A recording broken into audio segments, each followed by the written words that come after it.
Good morning to everyone. My name is Ainsworth Riley. I am the agribusiness specialist operating from the IICA office in Jamaica. Of course, I'm a colleague of Allister that you know very well. Let us observe the established protocols for online meetings. Mics muted. Use the raise hand feature. Or the chat feature in this case, when you are prompted to do so. And of course, because we are operating in a multi-language environment currently, use the globe icon at the bottom of the screen to select your preferred language. The export trade places a lot of demands on producers from developing states. These cross-border hurdles continue to increase as a result of increasing tariffs and non-tariff barriers, including high custom fees and administrative costs, phytosanitary, food safety measures, and of course, protectionism, to name a few.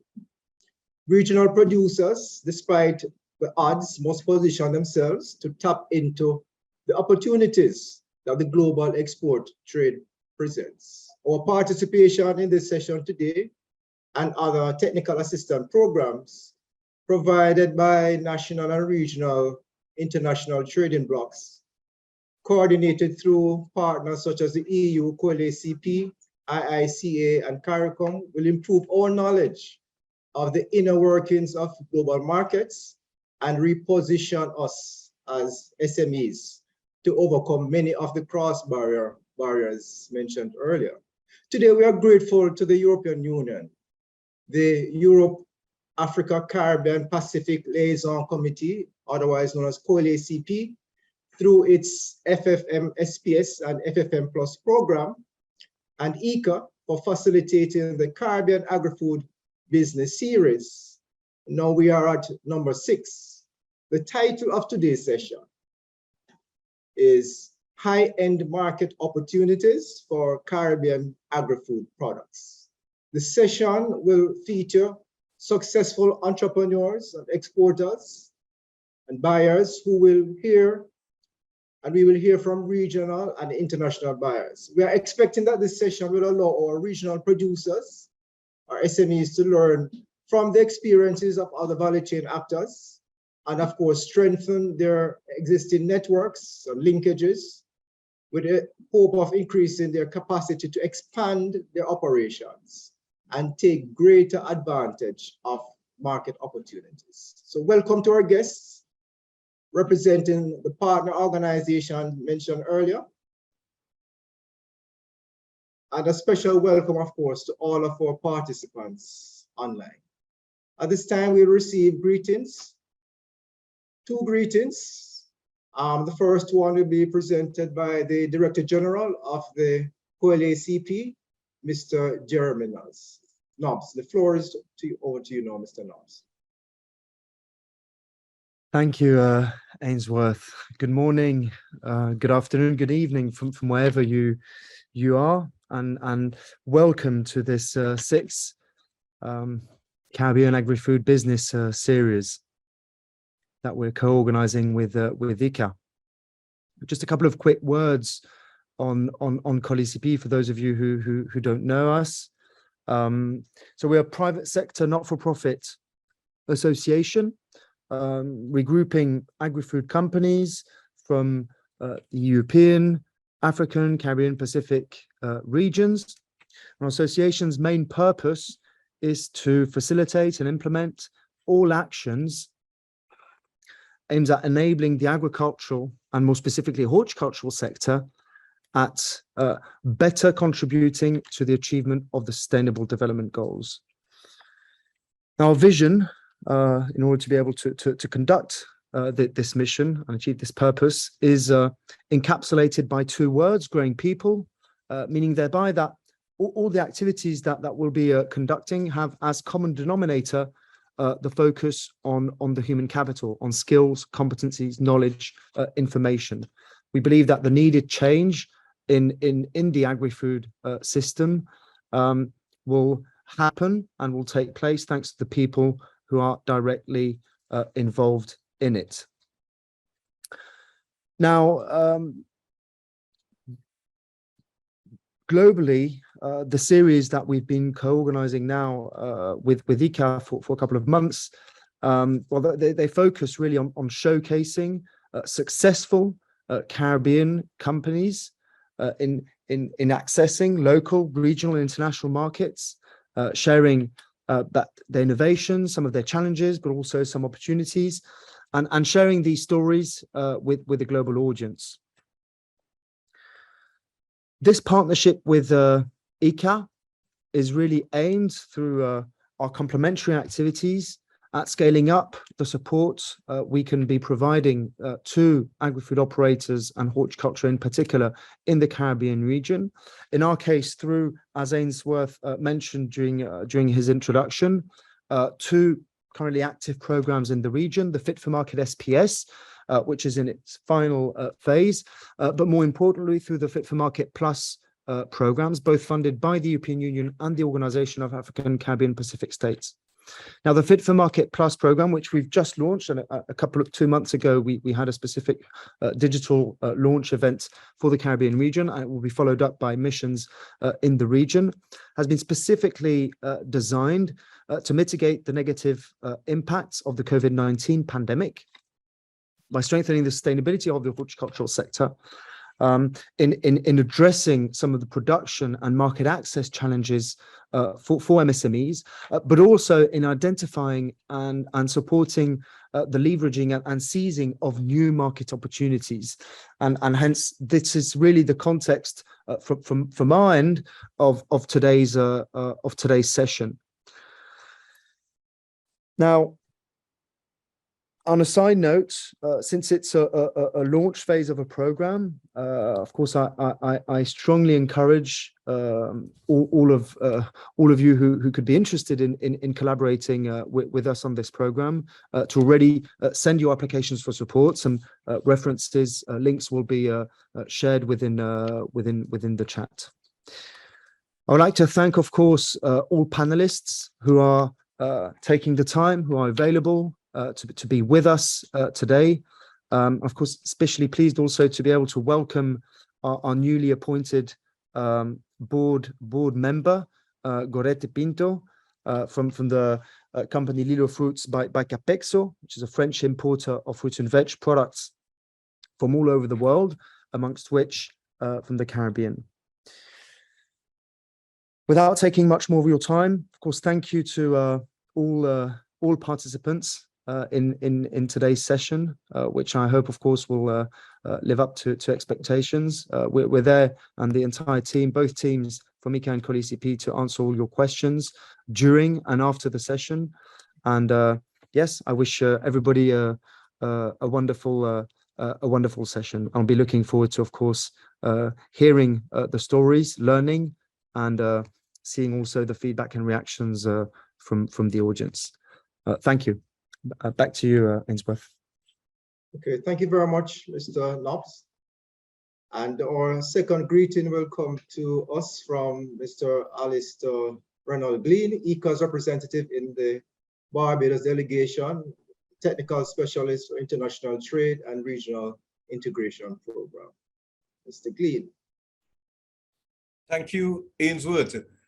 On behalf of my Director General, Dr. Manuel Otero, I bring greetings to the presenters here this morning, my colleagues at COLEACP, and of course, our online audience.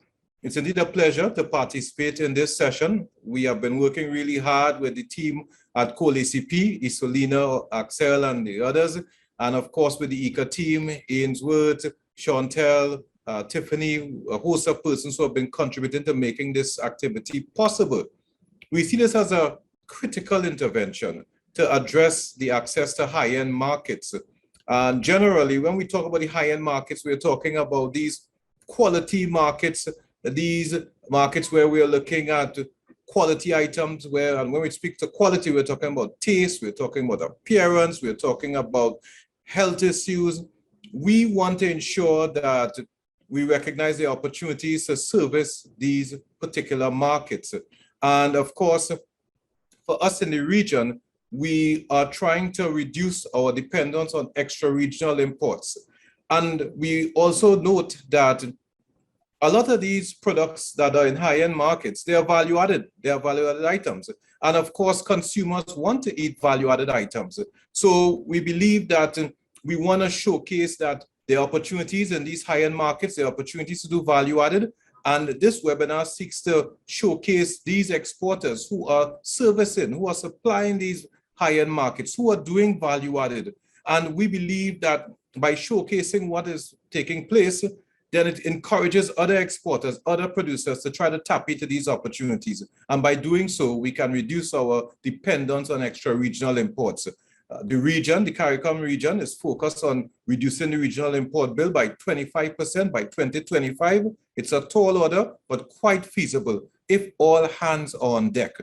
And that's why all of you who are out there as producers and exporters, we want you all to soak in the information that's presented by our various presenters from across the Caribbean region. And of course, we have buyers on board who can highlight what they buy, what their demands are, what are their requirements, why are they high-end markets? So we get a better idea of where the opportunities lie and how best we can capitalize on what we're hearing today. So I'm excited to hear about this session. I'm excited to hear from the various presenters. I don't want to take up much of your time. I just want to highlight that IICA is committed to the partnership with COLEACP. We've been working towards making these webinars possible, and we want to continue doing so. And we want to hear from you to understand what are the issues that you want to address, how can we make interventions. And of course, as I said, we will seek to address those as we go forward in 2022 and of course beyond. We also very much zeroed in on supporting the CARICOM region in its efforts at achieving 25 by 25. And IICA has various programs that can support these efforts related to agricultural health and food safety, to international trade and regional integration, enhancing the bioeconomy, territorial farming, innovation, focusing on gender and youth as well. And of course, one of our flagship projects and flagship hemispheric programs relates to climate change and overall building resilience among our food producers. So we're excited to contribute to these efforts. We're excited to work with COLEACP. And again, we invite you all to participate in this session. Look out for more information. And just let me put in one last plug. We will be hosting a virtual trade mission to support intra-regional trade and to support access to extra-regional markets in November 2022. So if you're interested in getting more information, contact the IICA offices. We're hoping to partner with COLEACP. Look out for information. We want you all on board. IICA will be sponsoring all candidates, well, up to 200 participants. So we want to encourage you, get on board as quickly as possible. So with that, let me wish you a fantastic workshop, a fantastic webinar, sorry. And I look forward to the discussions at the end. Thank you very much. Thank you very much, Allister. Thank you again, Mr. Nobbs, Mr. Knops. I'm sure I get the pronunciation correct. For building our anticipation as we go into the other segments of our session this morning. We have two segments, and of course the format will be on panel. We'll have panel discussion. So we have a number of panelists who are quite experienced in the area of business, and they are here to share their experiences with us today. And we expect, as Mr. GLEAN and Mr. Knops had pointed out, that we will listen and we will extract, and of course we will seek to forge further linkages with these business entrepreneurs. The first segment I will be moderating, and then after this segment I will hand over to Isolina, who is also a member of the COLEACP team.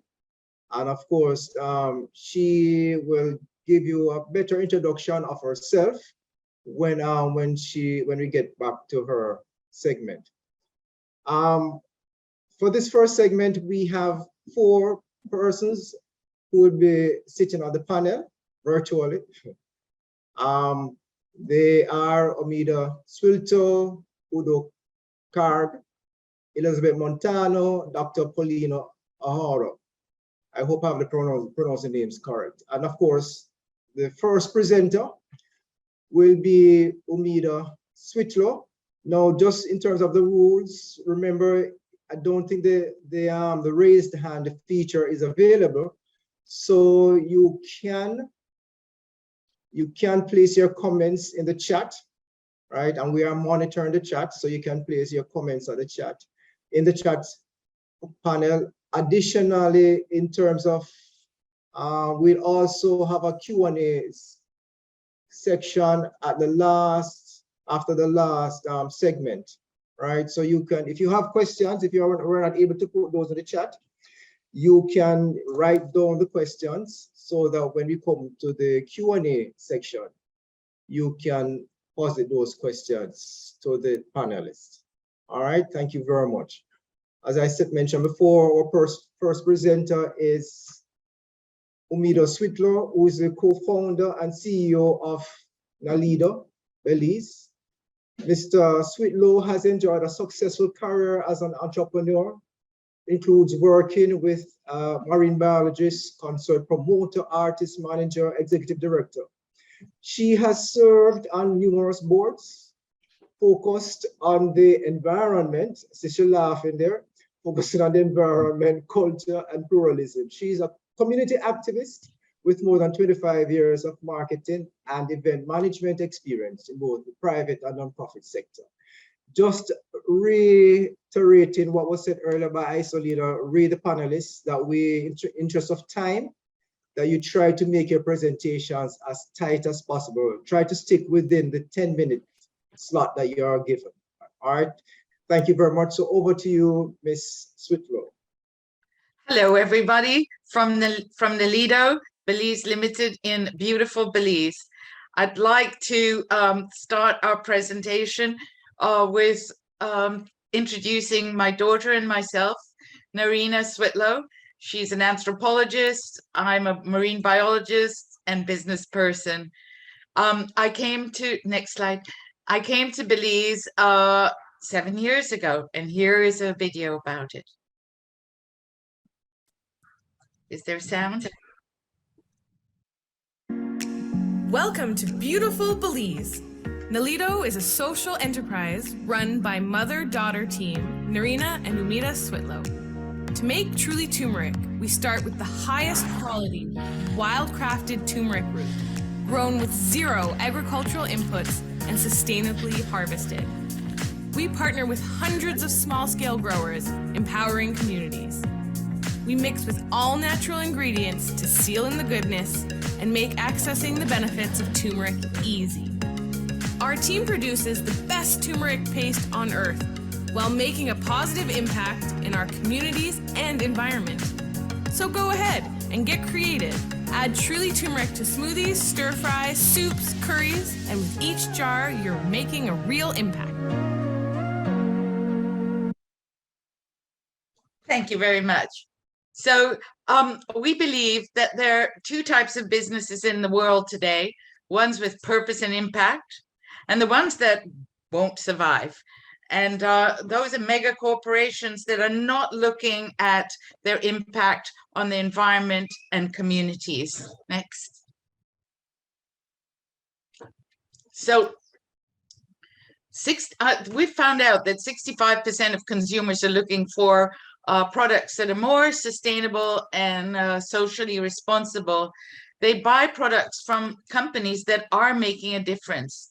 And 54% of the consumers try to purchase products from service brands that stand on social and environmental issues. This is a major trend worldwide, and it is something that Naledo believes in at its core. Next. So the world's largest markets for natural foods are expanding. And you can see the United States is a huge one. And we export to Canada, United States, Switzerland, and now we're beginning to export to the CARICOM region. We are proud to be a B Corp.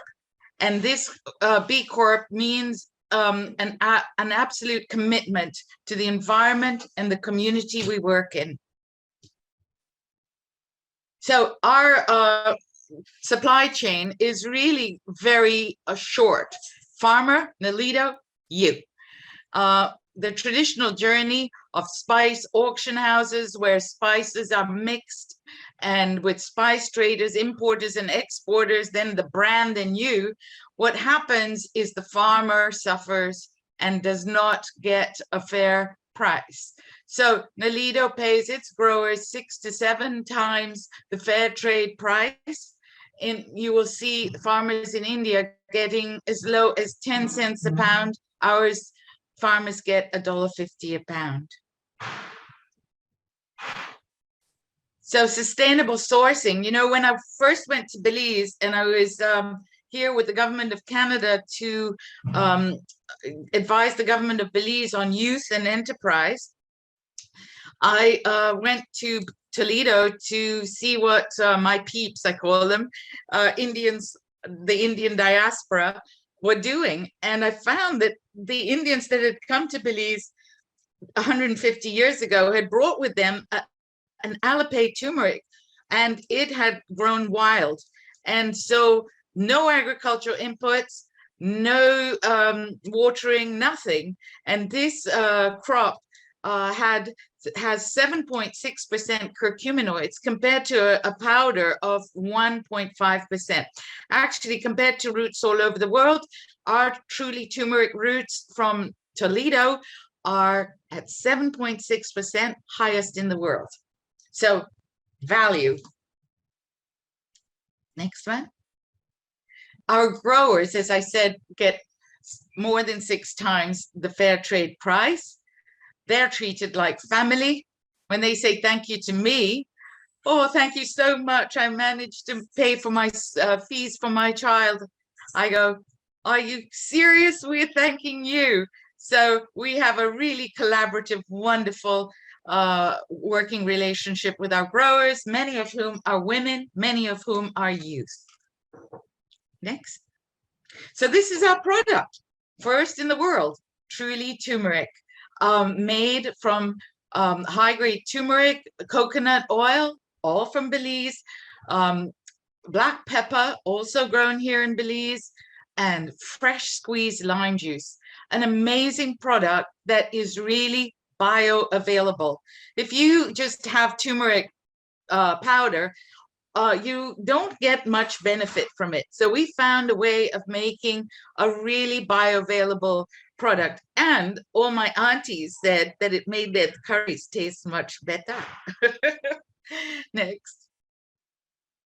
So we now have over 1,500 retailers, from Air One, very, very high-end retailer in California, Whole Foods, wonderful co-ops around North America, and we're distributed in Canada by Eco Ideas, and we're on Amazon in the US, Canada, and the UK, and soon EU.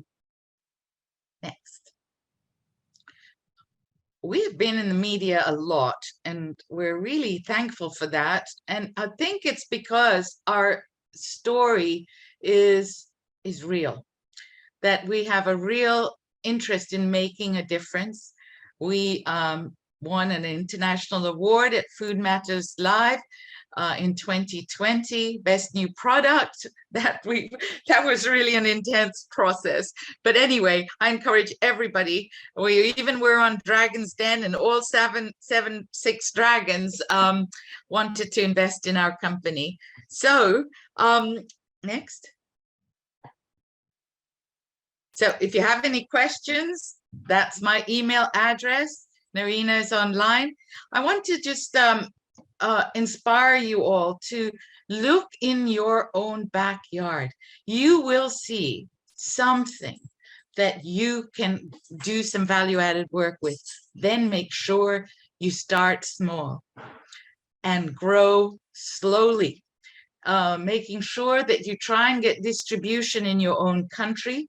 It took us 5 years to get distribution in Belize, which shouldn't happen. We were immediately in Canada and the US, And our distribution in CARICOM hasn't been very successful.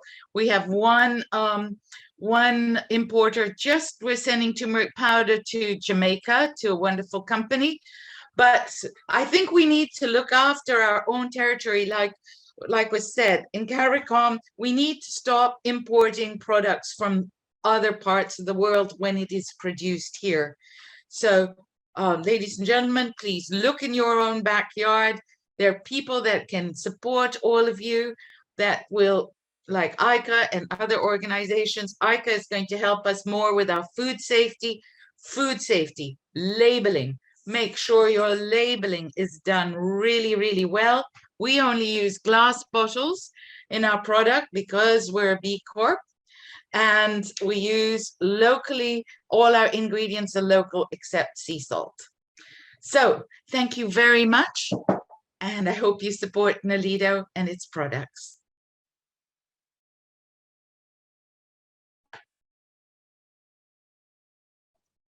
Thank you very much, Umeeda, for your presentation. Kudos to you for sticking to the time. That is pretty good. I do take note of some of the takeaways from your presentation. I was impressed in terms of your research of the market, which is very good, which is exemplary for SMEs, that we should know our market by doing our own market intelligence research. And of course, you made mention of your relationship with your producers, which is fantastic. Another attribute to emulate. And of course, in terms of your last statement, start small and grow slow, that is commendable, because a lot of times, we want to start big, right? So I hope we will take some of the learnings from your presentation this morning. Remember, if you have questions for Umeeda, just hold those questions to the end of the segments, or you can put them in the chat, right? We are monitoring the chat. Thank you very much, Umeeda.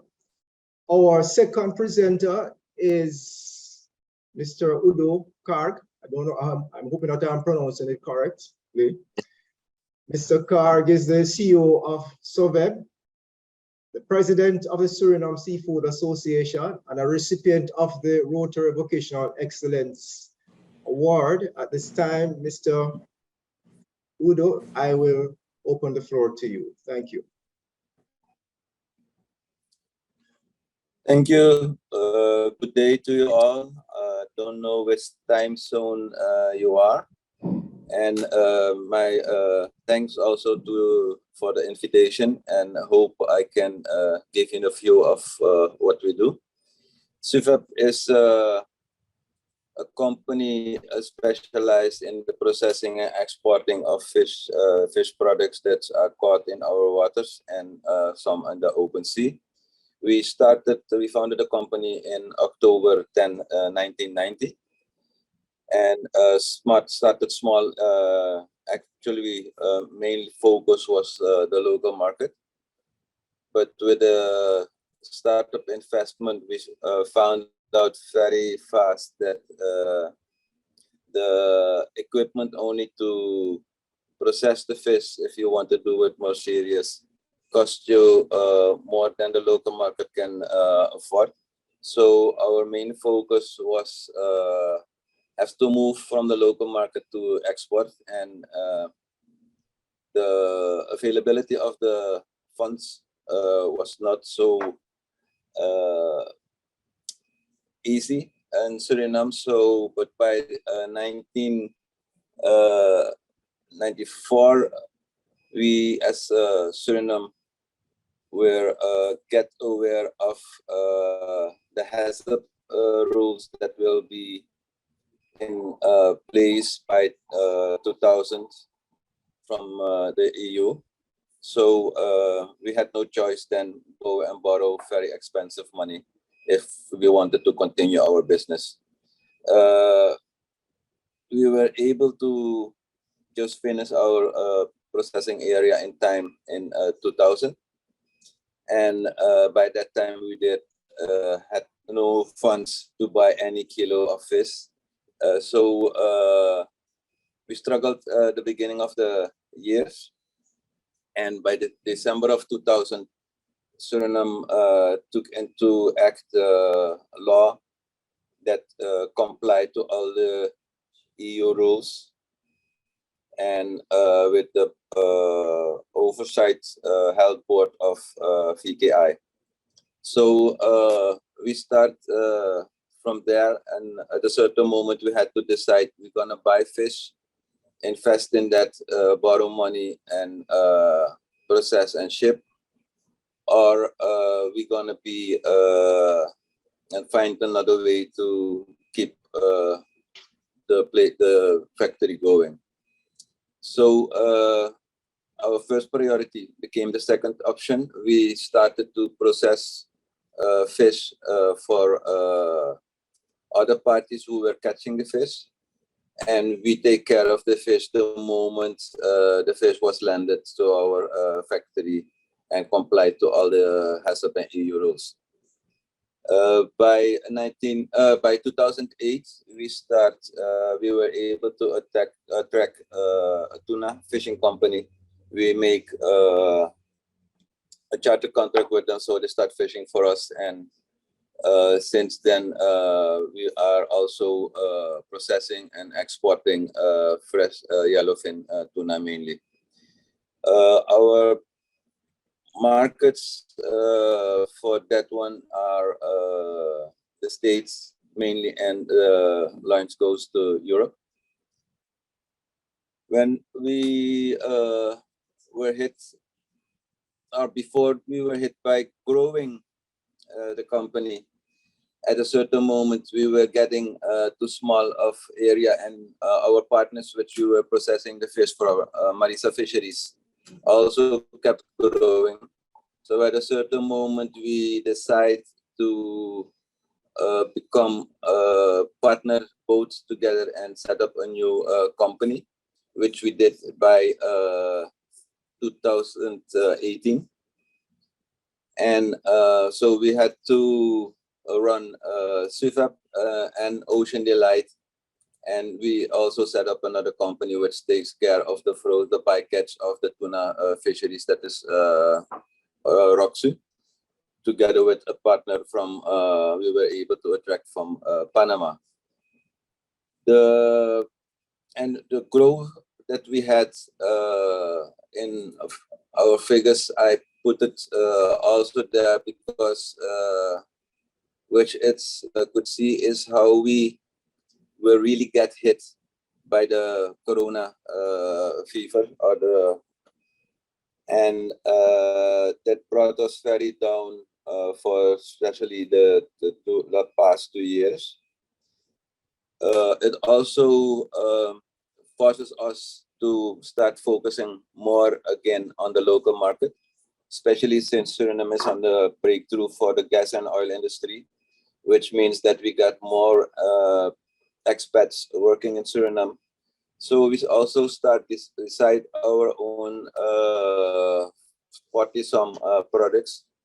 We also start importing some fish from mainly Europe, like the fresh salmon, which we import the whole fish and process it here to provide especially the HORECA sector and the groups that take care of the oil and gas companies. The growth of the company also take with us that we had to be more active in participating in the fishery management. So as board member of the Suriname Seafood Association, we work in close cooperation with the government, and we work with a fishery management plan, which make sure that our natural resources will be there forever. Our greatest headache that we have at the moment is because we take care of our natural resources, it seems that we get given more opportunity for illegal fisheries. So that is our biggest headache. But that doesn't stop us to keep going and push to establish together with Ocean Delight bigger markets and continue to the regions. Our markets at the moment are mainly in the United States, in Europe. Big part also goes to the Caribbean and to Asia. We attract a lot of attention also with our dry fish products, which goes to the European market, but mainly to the people from Africa living now in Europe. And it seems to be a very interested part of the market to cover. We do that, like I said, together with our partner Marisa, and we think that we have a base to continue much further by expanding the export market. But all of this is only possible as long as you can keep to the EU standard, which we adapt as to being our standard for quality and healthy products. And I think Suriname is one of the few countries in the Caribbean that is able to keep exporting to the EU, because complying to those EU rules cost a lot. And since the oversight authority, VKI, has to be an independent authority, it is the fish sector that has to keep that authority independent. And besides all the efforts of hygiene, which costs over average 12% of your cost to keep the company running, we agree among ourselves together with that we pay a fee for every kilo export that we send out, so that we could maintain that institution independent as is required by law. So 1 minute to go, Udo. 1 minute to go. Yes, this is the experience that we have in our sector. So if you have any questions or so, I will be happy to answer them. Thank you. All right, thank you very much, Udo, for your presentation. Merci beaucoup, Udo, pour ta présentation. Nous prenons note des défis auxquels vous avez été confrontés, et je voudrais vous féliciter parce que c'est pas facile de faire des affaires, de lancer des entreprises. Vous avez parlé un peu des stratégies que vous employez en travaillant avec d'autres industries, et que de travailler avec les gouvernements, c'est pas toujours évident non plus, surtout lorsqu'on vise des marchés internationaux. Et bien entendu, les normes et règles changeront, donc il nous faut continuer à nous adapter au fur et à mesure. Merci beaucoup pour votre présentation. Notre troisième membre du panel est la docteure Polina ARAUJO. On her very long list of accomplishments, I was reading Dans sa grande liste de choses qu'elle a faites, j'avais du mal à me concentrer sur quelque chose. La docteure Polina est docteur en médecine, directeur général, présidente de Cosmos 2000, et a été présidente de...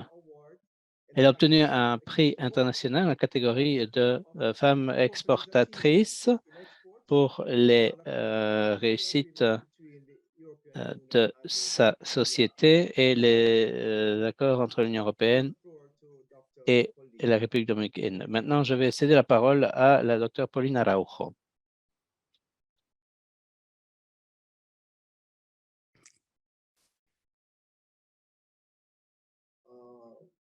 Was I being heard or I was not being heard? Est-ce que vous m'avez entendu? Demande Ainsworth. Oui, bonjour. Est-ce que vous m'avez entendu, madame? I'm not sure if my microphone. Je ne suis pas sûr. Si, votre micro. You, Ainsworth. We Oh, you heard heard you. me. Okay. Nous vous avons entendu, Ainsworth. Oui, ne vous inquiétez pas, on vous a entendu très clairement.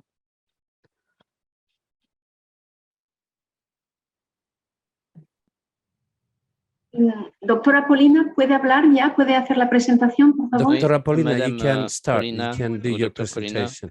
Very Bonjour. good Est-ce que morning. vous Can you m'entendez? hear me? Demande Polina. Oui, Yes, we can hear you. parfait. Very well. Great. Very good Bonjour. morning to you all.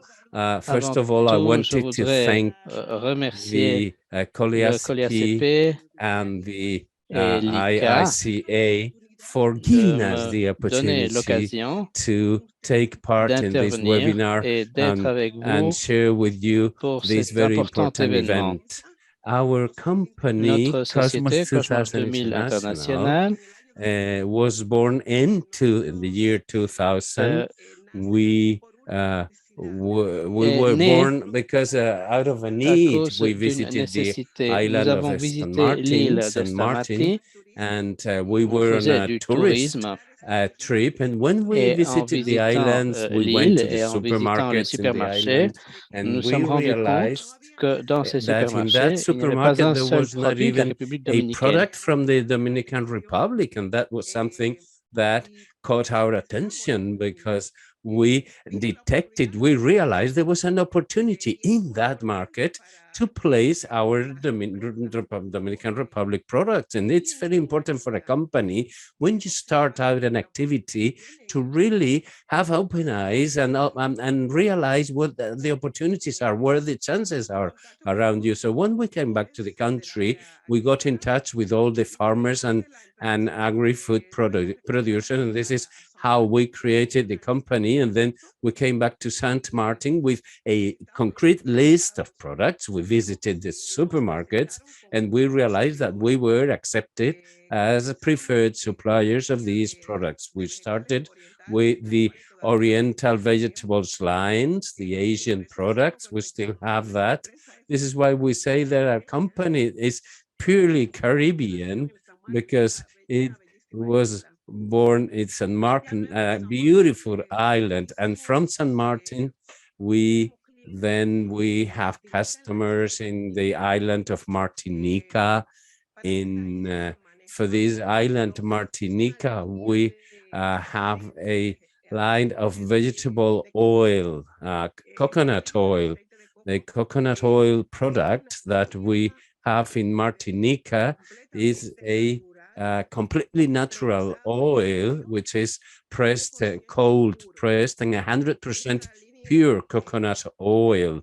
And that product line is we have in different presentations, gallon and 12 ounces, and we adapt our line and product range to the presentation, to what the client, the customer is demanding. We manage this product thanks to a strategic partnership with a company that packages it. We are also working on a complete range of flowers. This is pure flowers, completely pure flowers. We have the sweet potato flower, yucca, the pumpkin flower, the breadfruit, the flower also from yam, and also we have the opportunity with all these types of flower. We have the necessary machines to manufacture any kind of flower that any customer would require from us. Our main source of work is fruits and vegetables, and we work jointly with the producer, with the farmer, because in our country, the Dominican Republic, unlike other countries in Central and South America, where the producer is exporting, in our country, we don't have that tradition of export. The producer just produces, and then there are exporting companies, and we have the packaging factory where we get the product, we package, and then we export the product. But we work hand in hand with the producers. So there is no separation between the production and the export line. We have seasonal fruits like pitahaya. Our pitahaya is a very good sweetener, and we used to work on it as a sweetener. We also have the whole what we call oriental vegetable line, all the whole line of products that you can see on the picture from China and India, in also different packaging and different sizes and volumes. And we also have a full line of organic banana products, and these banana have the Global GAP certification and the certified premium banana, high top end quality. And we, as I said, we have different presentations in crates of 40 pounds for export. And we also have fixed contracts with Europe for the sale of these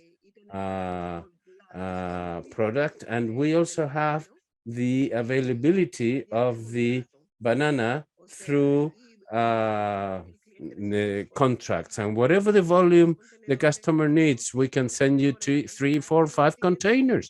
Whatever the customer requires from us, we have the ability to prepare and to scale up our production and packaging, because we work with a farmers, with a producers organization of banana. So banana is one of the Dominican Republic products that has a very high level of acceptance in Europe. It's a very well-known product in the continent, in Europe, in which we have a history behind of quality, of high volumes of banana. So we are well known in Europe. Another line of products that we work on season products. We have mango, and it's very much liked in Europe and the United States. We have different presentations for mango. In Europe, we have 2 kg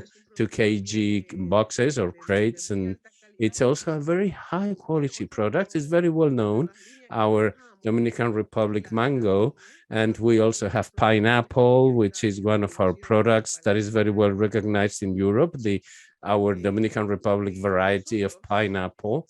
So we do work with producers directly, as I said. For instance, we have farmers cooperatives, farmers associations that give us the opportunity to really match any kind of demand, any kind of requirement from the customers.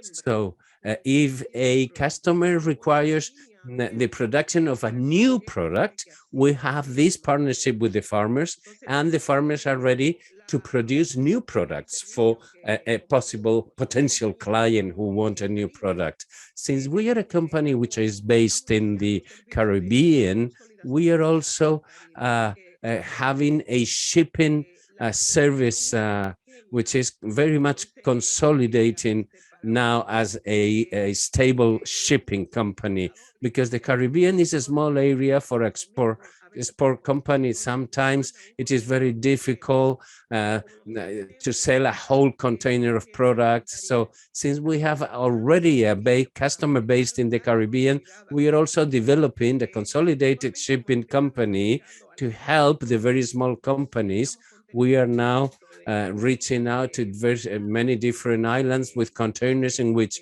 we sell different kinds of fruits together in San Martin, Antigua, and Martinica. These are the 4 islands that we are working with in the Caribbean. So we know very well the area, we know what the needs are, and as a country, Dominican Republic, we have the also the most of the shipping companies come to the Caribbean, to the Dominican Republic, and from that we can also, as I said, consolidate products in different containers. We have these shipping companies that are ready to travel around the Caribbean islands. So please count on us for anything you need, and we will share our email and our web page. And we let me finish by thanking you very much for the opportunity you just gave us. Thank you very much indeed. Muchas gracias. Ainsworth. Thank you very much, Dr. Polina, for sharing the experiences of your company with us, Cosmos 2000 in the Dominican Republic. A lot of learning experiences from your company. Firstly, again, emphasizing the very strong linkages or relationship that you have with your producers or your farmers.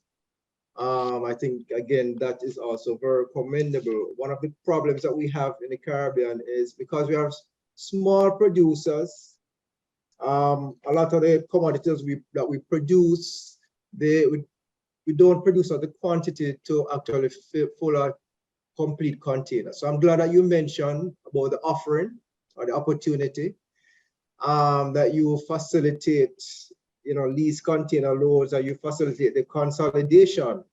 And I think that this is good prospect for the Caribbean. So those producers who are here, it would serve us well to at least get in contact with your organization, with your company, with Cosmos, to see how best we can take up that offering of the consolidation, because I think that is one of the limitations that we currently have in the Caribbean. And I mean, here goes a solution. Thank you very much for your presentation. I have a couple of questions for you, well, for all the panelists after, when we get into the Q&A section later on. Our final panelist is Miss Elizabeth Montano, and she is the director of Montano Chocolates, and she's known in some quarters as Lady Elizabeth, and she is mother of one prominent soca artist, which will remain nameless, but you can take your cue from the surname. The company's first product entered the local market in 2015, and the rest, of course, Lady Elizabeth will update us on. So I will now open the floor to Mrs. Montano. Over to you, Elizabeth. Thank you very much. Good morning, good evening, and good night to everyone. I must welcome, I realize that we have people from all over the world, Africa, Europe, the Caribbean, and Trinidad and Tobago. I am Elizabeth Montano, and I am one of the directors of Montano Chocolate Company. We started really in 2014, and you want to say we started accidentally, because we have a show that was called Machel Monday, and in 2014, it occurred very close to February 14th, which is when you give chocolates, it's Valentine's Day. And somebody came and sold us some chocolates for the show. And it did so well, we said, why not make a chocolate? And we started, and it grew from there until where we are at present. However, in 2018, we decided to form our own chocolate company. And this is how Montano's Chocolate Company came about. And we were being produced by a company, Sun Eaters. They were doing our chocolates for us. But then in 2021, we decided that we wanted to produce our own chocolates. So we worked together with the Ministry of Trade and Industry, and we were able to form our own company and start to produce our own factory and start to produce. Now we have been producing the Machel Montano 60% dark chocolate, and we have been providing the local market, some CARICOM countries, and also Canada and the United States in small amounts. However, we work together with Export TT in doing a research in CARICOM and found out that there were four islands or 4 CARICOM countries that matched our product. And that was Guyana, Barbados, Antigua, and one more, Jamaica. And we were able to make contacts with these people through missions. So we have been going on missions since 2019, and we started back after the pandemic in 2022, and we have had many favorable reports. Our product, as you are seeing there, it's dairy-free, it's vegan. We have no artificial flavors, no nuts, no preservative, no mold inhibitors. It's made up just of purely cocoa nibs, cocoa butter, and demerara brown sugar. This is from Guyana. And this has met a lot of delight for the people because, as you know, Trinitario cocoa is very flavorful, so that you find that it has been doing very well, and people love the taste and they love the idea that it is vegan. So we, as I said, our core competency is really in entertainment, but we decided to diversify, and in diversifying, we decided to concentrate on helping revitalize the cocoa industry in Trinidad and Tobago. And we got together as a family, 3 generations, the first generation being my husband and myself, the second generation being my 2 sons, Marcus and Marshall, and their wives, and our 6 grandchildren. Our company concentrates on youth, women, and community, so that you find that we have quite a few young people working for us, and also mainly women. We are also heavily involved in community work, where we work with the farmers. We afford them some opportunity by they can use the facilities at our factory to assist them develop their own product. We also, in the beginning, through our foundation, supplied what you call soft loans to these small farmers so that they could get their own equipment, get their own training, and also produce their own chocolates. They have been able to do that, and when they got their profits, they will pay back the loan, and we will pass it on to another community. And we are happy to say that we have been able to provide this to more than 6 rural communities. I wanted to deal too with some of our opportunities that we have and some of the, well, should I say, limitations. Like, we have had opportunities to supply large American companies and Canadian. We also got offers as far as India and Australia. But the problems we have are the entry barriers. For example, we find it very difficult because in every different country, you find that there is a different requirement. So for example, some of the certifications that you will need in America would be different from what is needed in Europe. So this is one of our limitations. Right now, we're doing training with Kariri in order to satisfy this. In addition to, I think Cosmos brought up one of the points, which is consolidation. Now, our product needs to be refrigerated, one, plus I don't know if we will have enough product to fill our container, but it will be very beneficial to us if we can do consolidation. So basically that is it. We have had quite a great response, as I said, because our product has met certain standards. We are making sure that we have no allergens in our product, and we are going towards what you call a healthy lifestyle. And in doing so, we are able to supply, or we are able to contribute to where you find that since the pandemic now, people are becoming more conscious of the healthy lifestyle. Also, one of the problems that we have been having in trying to develop this particular product is funding.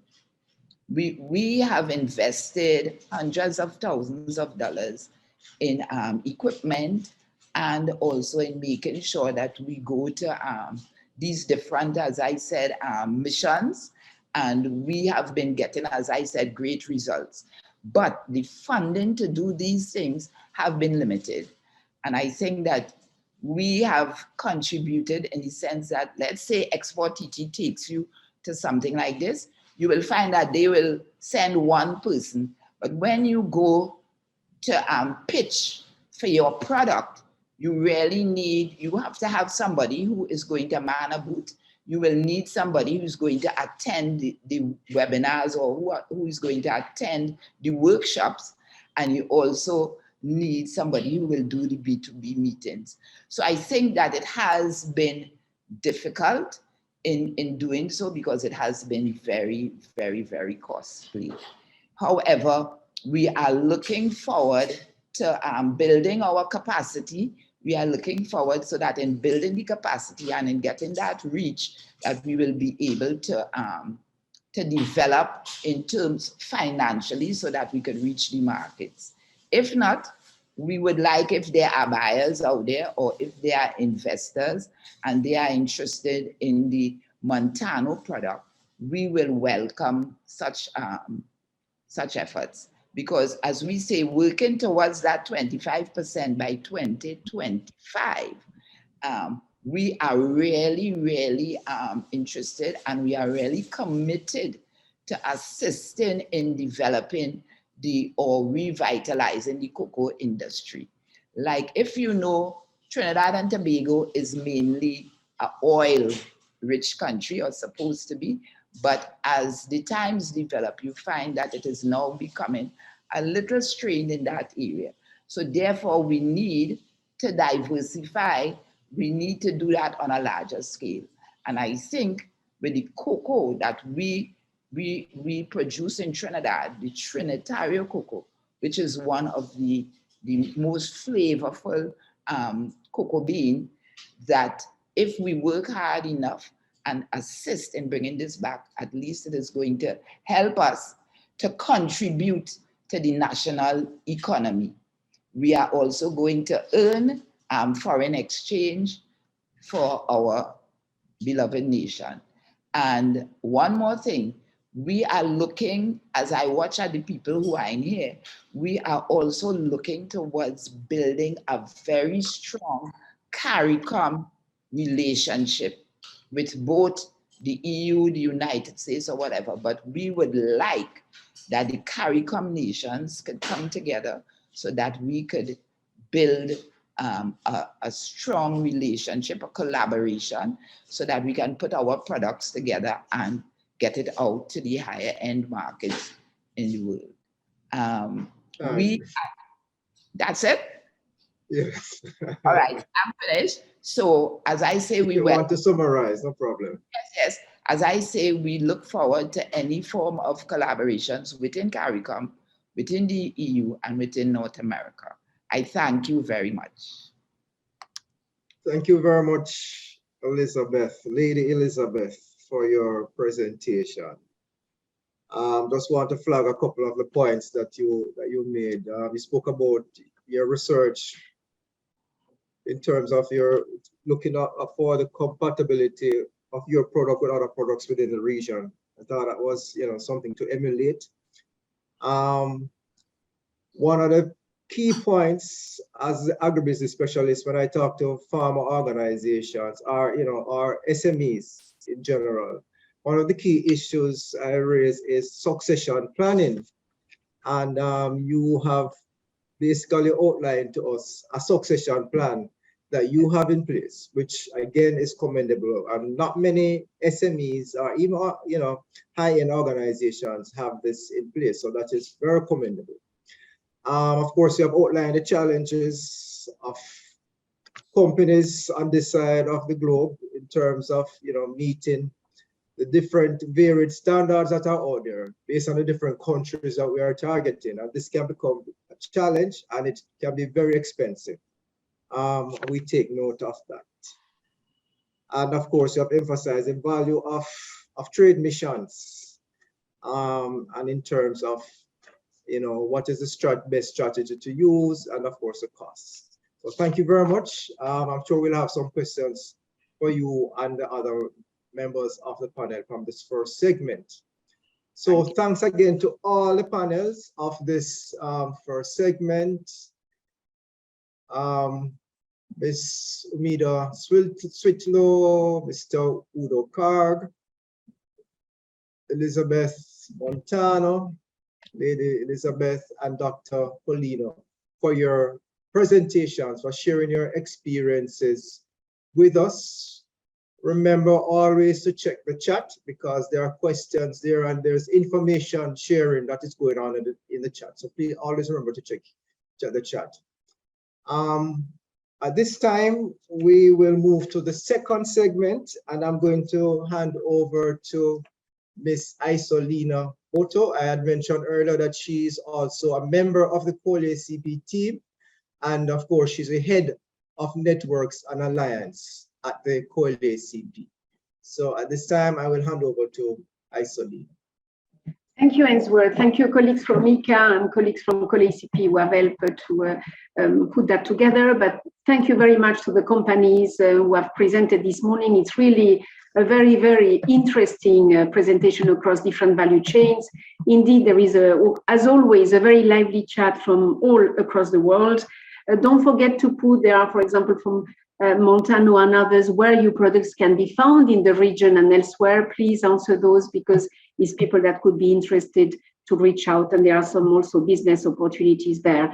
So without major delay, because it's a struggle on time, we go now to the panel, which is about the buyers and the importers. So as good as the companies are, and with the challenges they met, I mean, of course, and they have to solve to serve the markets, the importers and the buyers have themselves, led by the consumers, a series of constraints as well on quality, which is high-end quality, which is the topic of today. So we want to listen to their experience and also to make, based on the value chain they serve and the countries they import or they buy from, what recommendations they have as well for the companies. So without major delay, I will actually speak in French because she will make the presentation in French. Nous avons une importatrice. We have an importer. As Jeremy said at the beginning, she's a member of the COLEACP and the board of directors, Mrs. Gorete PINTO Teixeira.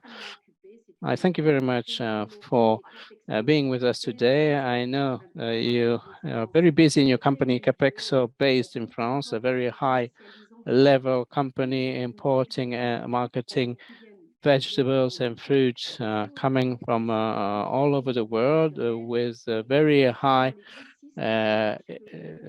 quality for the supermarkets, retailers, with important distributors, companies in Europe like Carrefour and so on in Europe. But one of the characteristics of Gorete is that beside the cost efficiency of the companies, there's a link through the value chain, which is very important to make sure that the quality and the follow-up of the relations be good enough. So you're going to talk us of the region of Réunion in the Caribbean, and we will be listening to you from Paris today. Mrs. Pinto Teixeira. Axel is going to put your PowerPoint presentation on the screen, and you have the floor.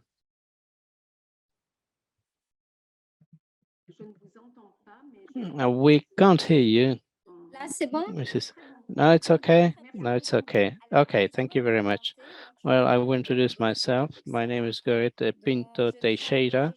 I am experienced in the sector of fresh fruit and vegetables importation, in particular for exotic fruit and vegetables. I'm a sourcing manager within a importing company in France, specialized in exotic fresh produce.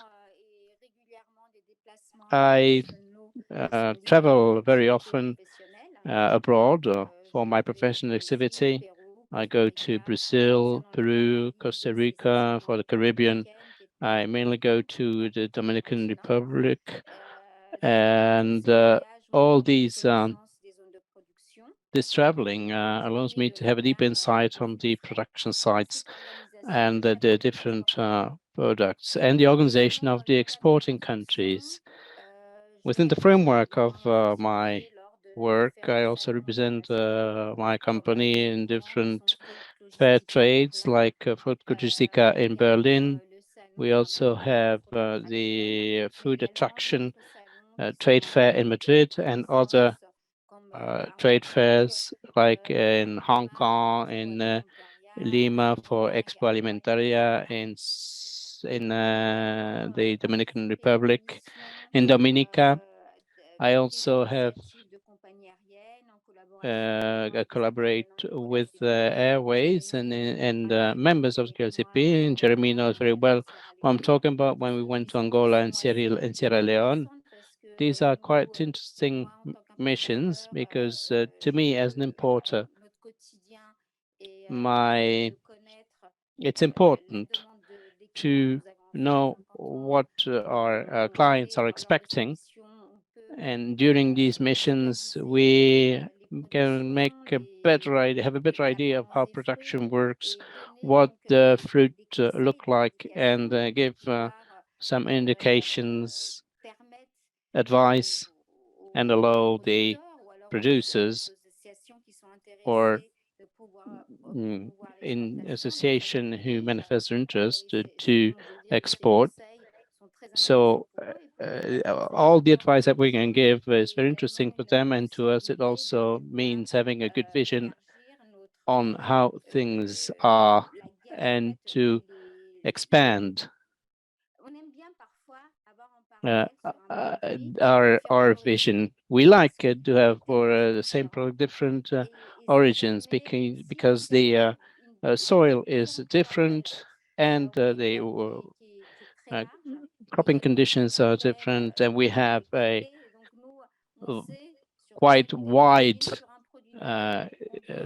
category of clients. So if we can distribute for some clients some origins and for some other clients some other origins, this allows us to increase the volume of the product we import, and it allows also for the different origins of our products to be exported in a higher quantity. As for my company, it is called Capexo. Our company was founded in 1996. This is our 25th year of existence. We employ approximately 60 permanent people permanently, with a storage area of 5,000 square meters. Over the year 2021, we imported 26,000 tons of goods with approximately 150 references of fresh fruit and vegetables every day, with more than 300 active clients and a turnover of 67 million in 2021. We also are very active in obtaining certification with AFS Broker, AFS Food, we also have fair trade produces and organic products important. And also we are soon expecting to have a global CAP certification. We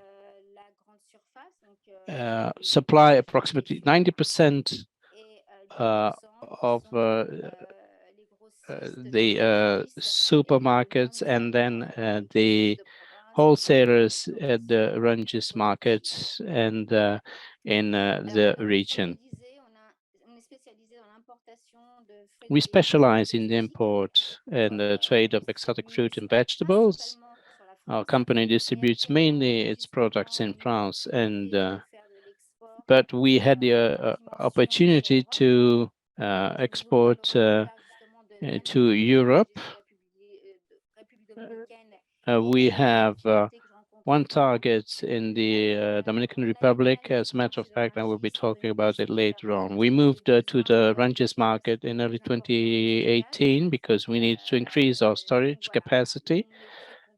So we're very happy with the situation because increasing our storage capacity allowed us to develop our product portfolio, and we are importing for the same product, obtained the same product from different origins.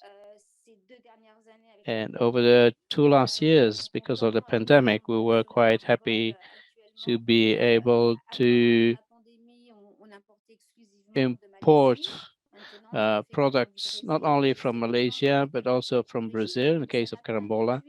And this didn't reduce the imports that we had at the beginning. It allowed to develop the sales of same product, which means that whenever we increase the sales of one product, we allow consumers who couldn't access a product because of the costs. We are talking always from products that are mainly imported by air, which has a very important cost. When we realize that freight is going to be more attractive for our product, we will be able to sell a product for a lower price, and this increases the amount of people who will be able to afford it, and this allows more people to access exotic produce. So it's a good thing to be able to increase that portfolio of clients in France.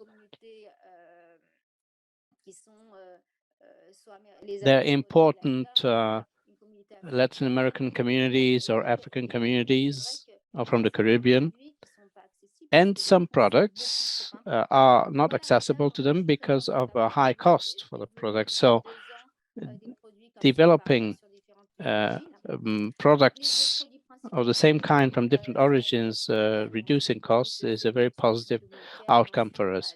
When we have many products, as you can see on this slide, we have the pineapple, passion fruit, lime, the physalis.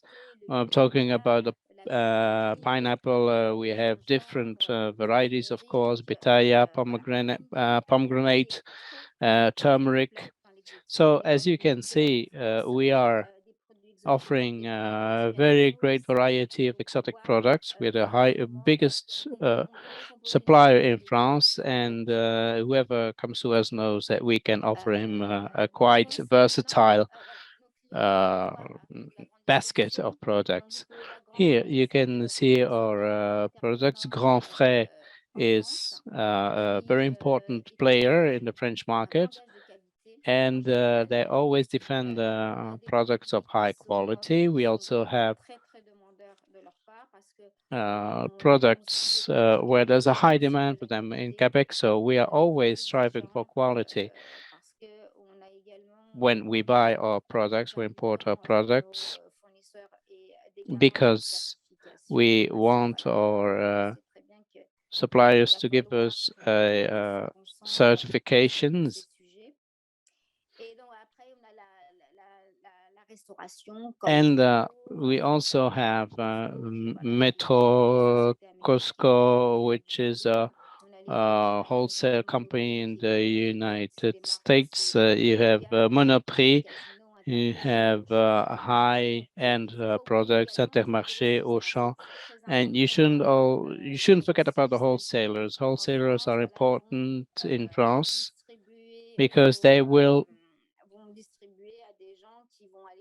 distribute the product to people who will go on local markets or have their delicatessen boutiques, people who are really specialists and are very savvy on the different products and the requirements of their clients. We have several networks where you will be able to reach out to us. And as for the imports from the Caribbean, as I said, I work mainly.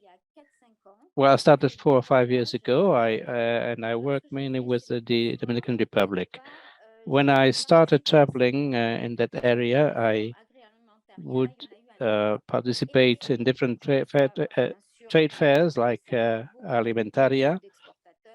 And in all these trade fairs, there are many exporters, many presentations, and usually I would remain on site for several days to visit the suppliers and the products that might be of interest to me, just to know how they're organized and in order to be able to guarantee safety of the products to our clients. And this kind of experience was very interesting. One of the most interesting trips I made was always in Dominican Republic because I could count on the support of an American NGO that was there to finance, to fund, and to contribute to the promotion of Latin American products. Then I also was lucky enough to meet the trade responsible from the French embassy in the Republic, the Dominican Republic, and the visits, the most interesting trips I made were indeed in the Dominican Republic. However, the follow-up is the main trouble with the Dominican Republic. You may meet many people. People are very open. We will discuss with them and they will tell you, yes, we can export this and that.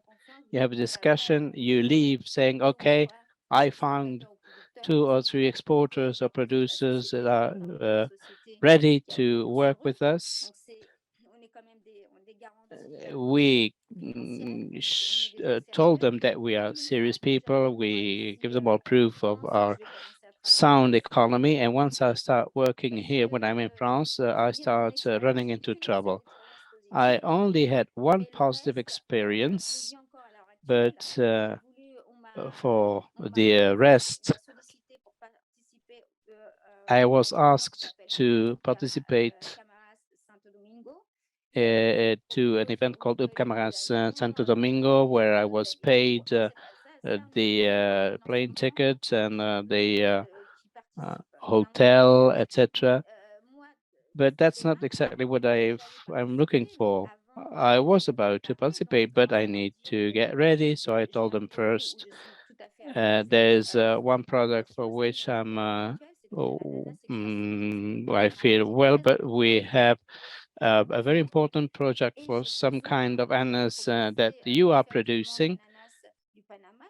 Right now we have Panama pineapple. I said we would like to have pineapple from the Dominican Republic, and the answer was, oh no, we had a very bad experience with the Dominican Republic because they're not reliable. So that was a client of mine. So I said, don't worry, I will talk with them and you will see I will be able to get the product you need. And I had a bad experience in the Dominican Republic. I wanted to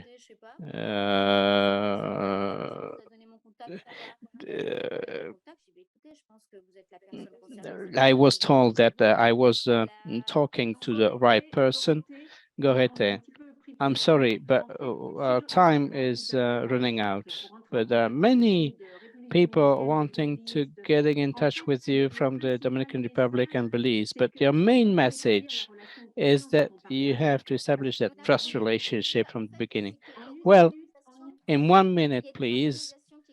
There are organizations in the Dominican Republic paid by the state that are not doing their job. I'm a potential buyer. I tell them, give me some contacts, prepare the work for me because I get there.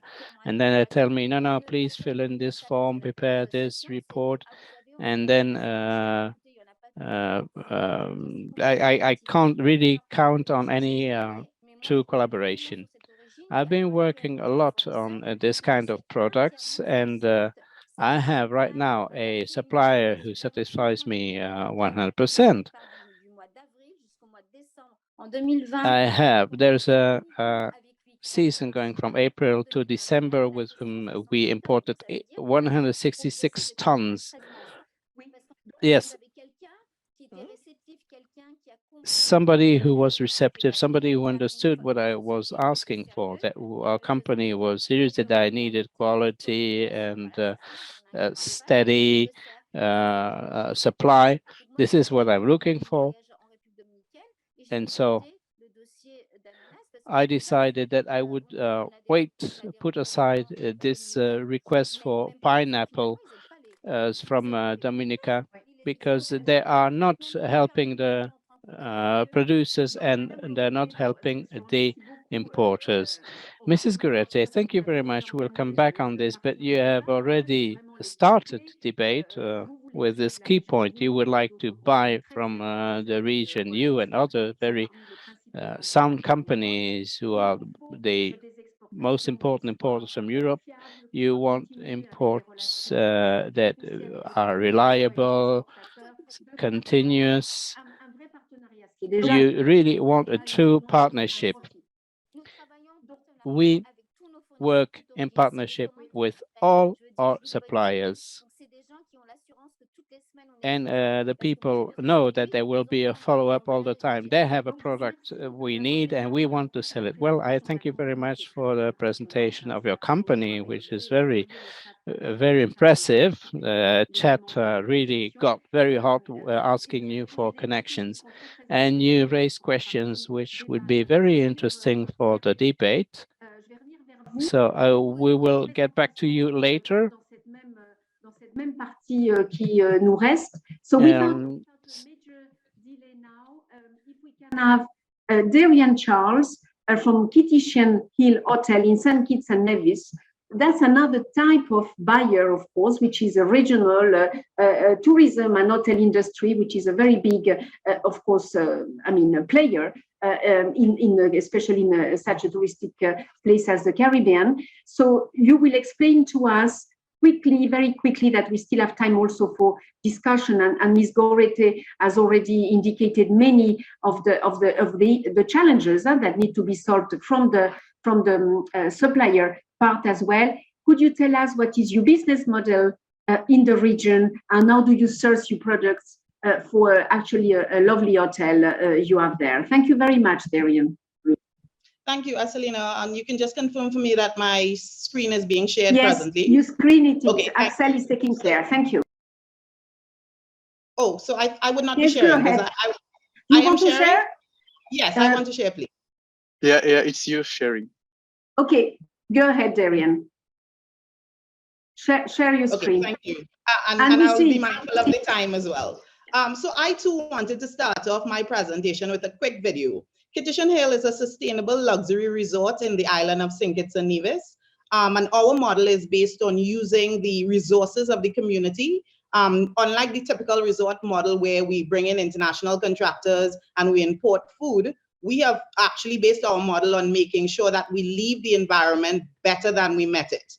So I'm doing a quick video on one of the initial fishermen that we would have had contact with when we broke ground in 2008 and when we opened in 2014, indicating to him that, listen, we're going to have the fishermen and the farmers guide the menus that are created by our restaurants, instead of the usual model that had the chef guiding the menus and then telling the fishermen and farmers what they needed. So I'm just sharing a quick video, a 2-minute video.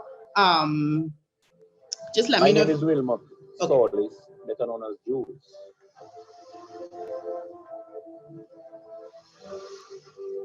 I do fishing to make my living.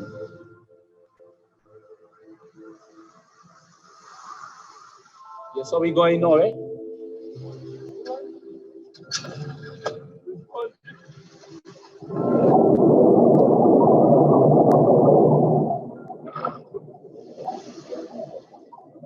Well, the biggest fish I catch here is 60 pounds.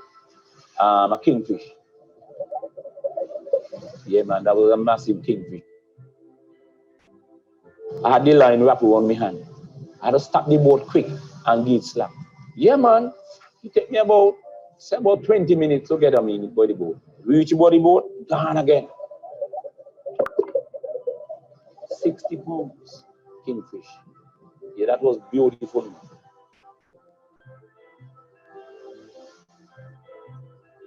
Well, you know, it's just in me. I love it. When I out there, I feel so happy.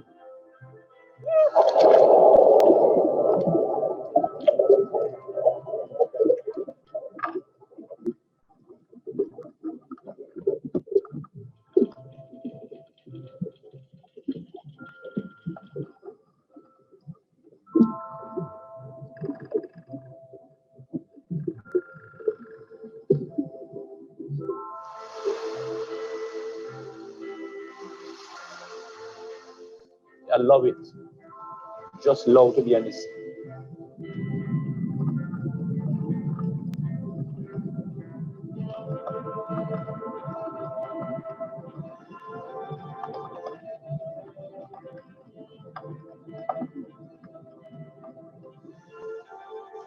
But I love Sankit. Yes, so welcome to Sankit, eh? Try to come to Sankit.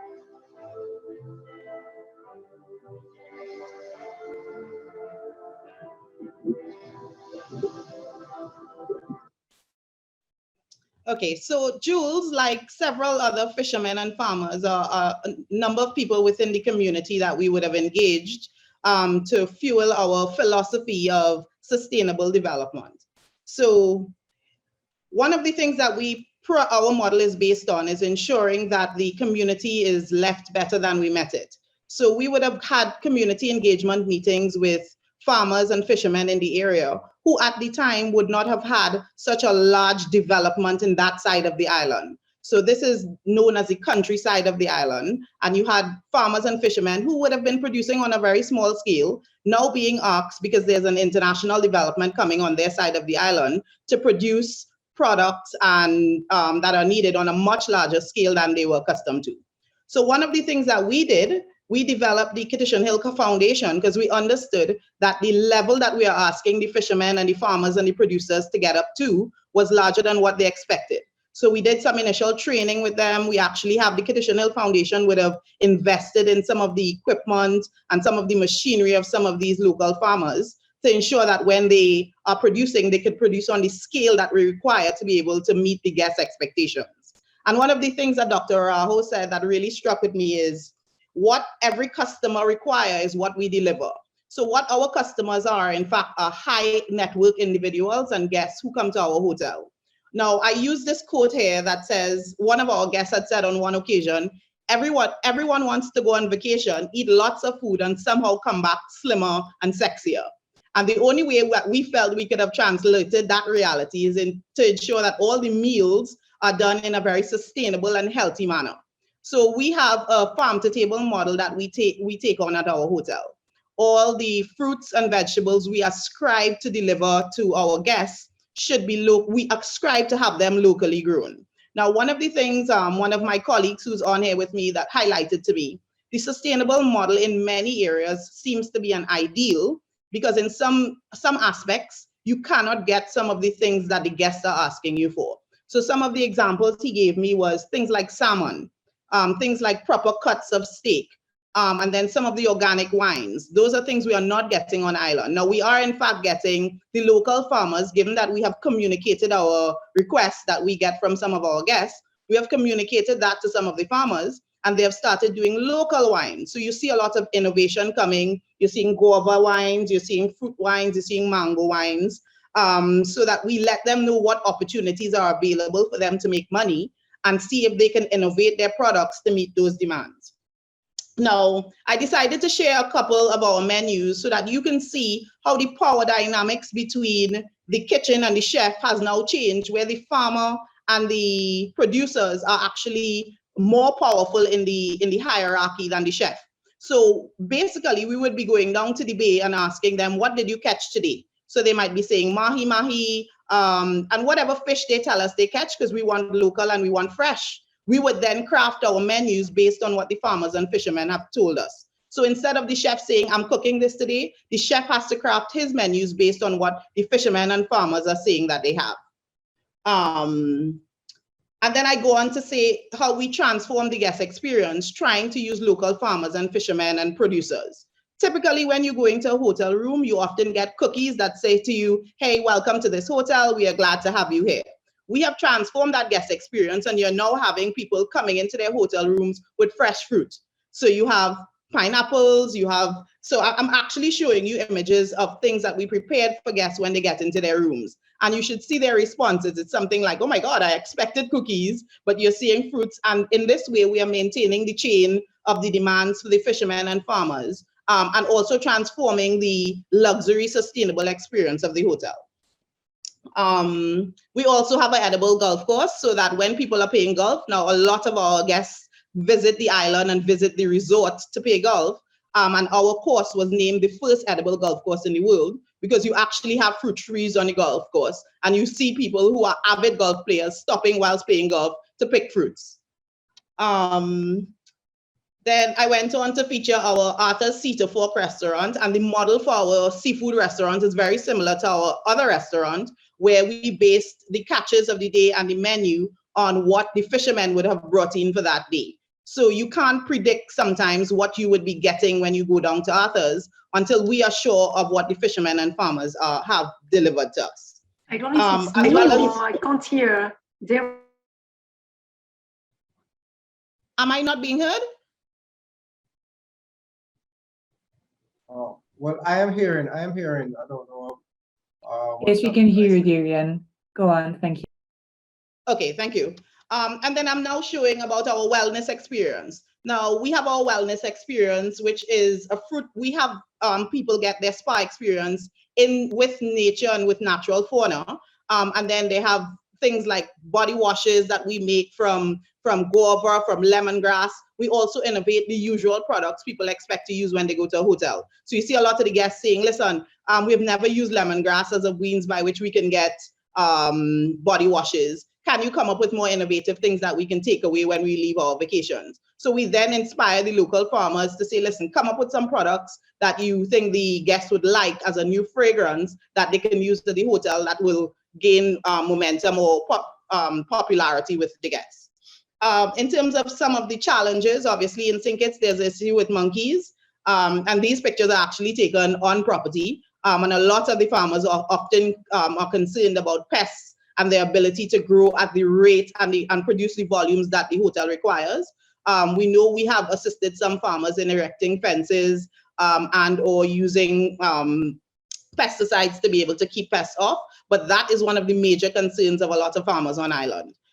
In terms of organic products, obviously they are way more expensive than the usual products, so that's another issue that requires funding. And in addition to the Kittition Hill Foundation, we actually try to help them partner with financial institutions or institutions that could assist them to get the seeds, the products that they need to be able to produce on the volume that they require.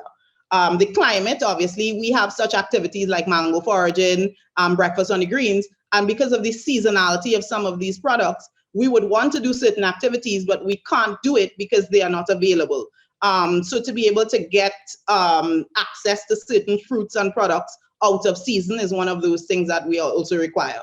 And then the guest demands. As I said, guests often come and ask for steak, and we don't get steak on island. So inevitably, we have to import things like cuts of steak. There are certain things that we can't get on island that we inevitably have to bring in, and it will be very helpful if we can get it on island so that we can keep the money circulating on property in the economy, which is our model. And with the intention to keep within my 10 minutes, this is the end of my presentation. In case anyone has any questions for us, this is how we may be contacted. Thank you very much, Darian, for helping with the time and for very, very interesting presentation, and some of the questions you brought as well into the discussion that responded to some of the chat, actually, questions which were the organic, certification and other types of certification, how, companies get it, how difficult it is to get there, because obviously is indispensable for some markets. So this is already something that I encourage you for some of the question and answer part to think about. Companies, please, the certification model you have, the quality, as Gorete was saying, how to maintain that quality that the buyers and consumers need, and what kind of support, if any, do you need to get there, since you have challenges as well.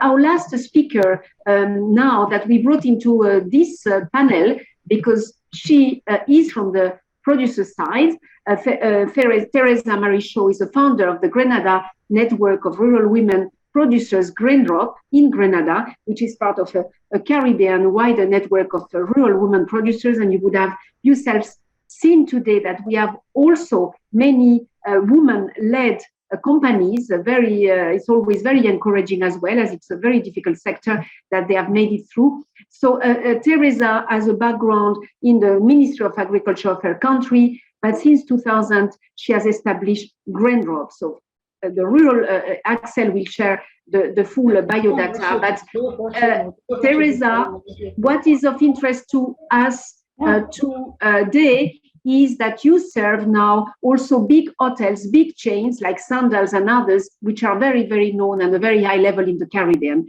And we want to hear quickly, how do you do that? Which products, which challenges you have, which opportunities from the producer side as well. Please, Teresa, go ahead.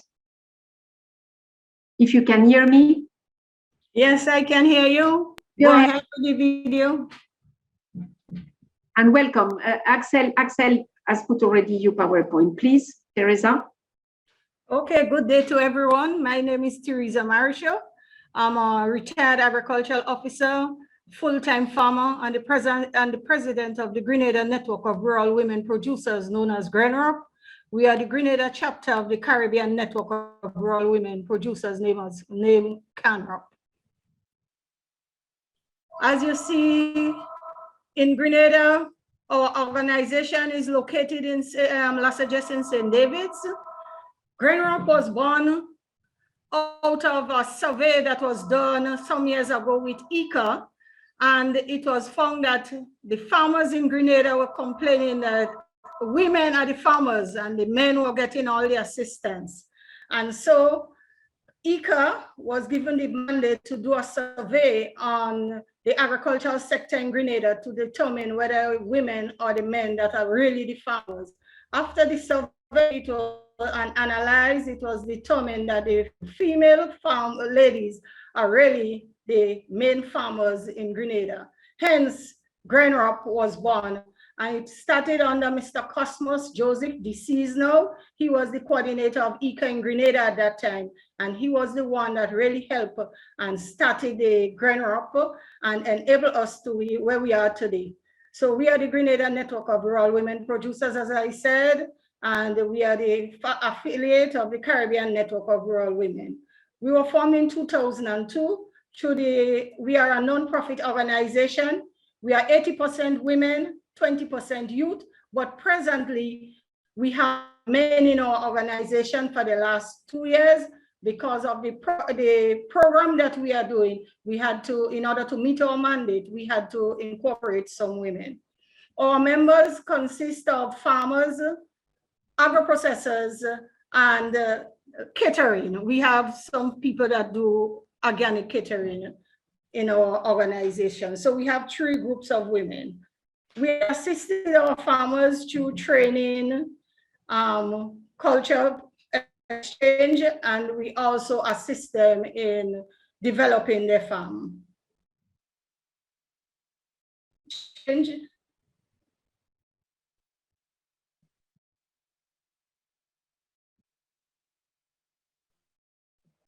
Great, Teresa.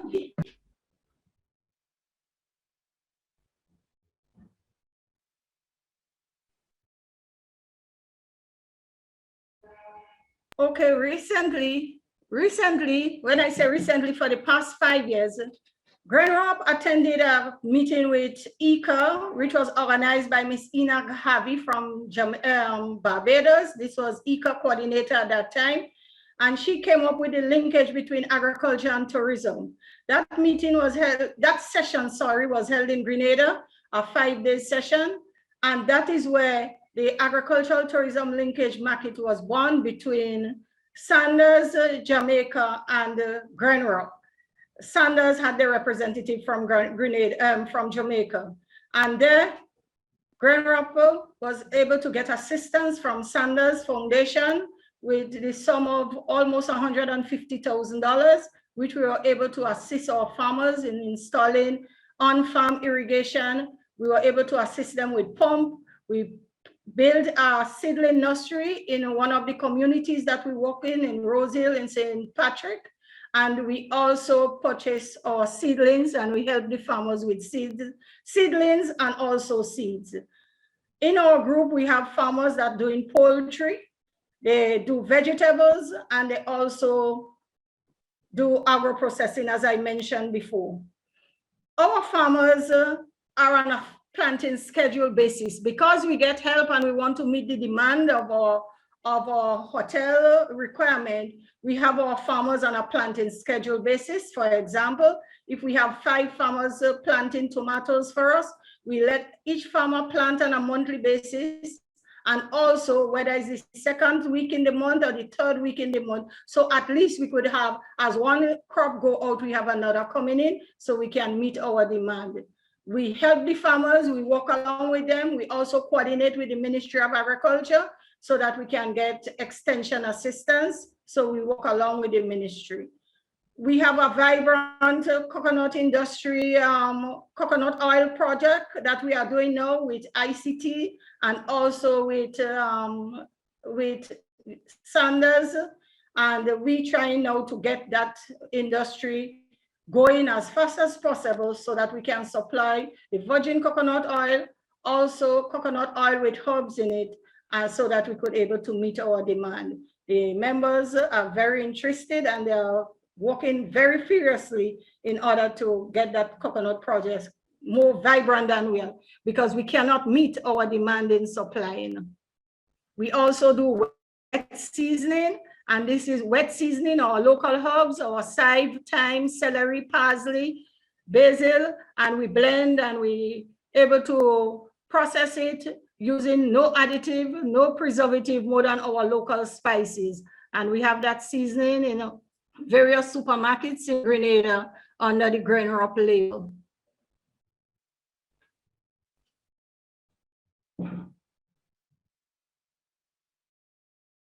These are some of the assistance we give to farmers through the help that we get from the hotel, because we don't only work with Sanders Foundation, we work now with Silver Sands, we work with Calabash Hotel and some of the leading supermarkets and restaurants. We assist some of the farmers with irrigation so that they can have rainwater harvesting so they could have continuation of their crops. We also do training with them on composting and other activities. We recently finished a 6 weeks training, post-harvest technology, record keeping, farm management, compost making, and pest and disease control. This is one of our demonstrations where we are on one of the farmers' farm, but we're setting up an irrigation system so that the farmer could have water to continue his crop. This is our compost making system, very simple system, so that we're able to get the farmers to get into more organic. So they utilize the pen manure and also doing some composting. Each farmer mandated to do composting on their farm. So they'll have about 3 or 4 composting heap or more so that they can have a ready supply to plant their crop.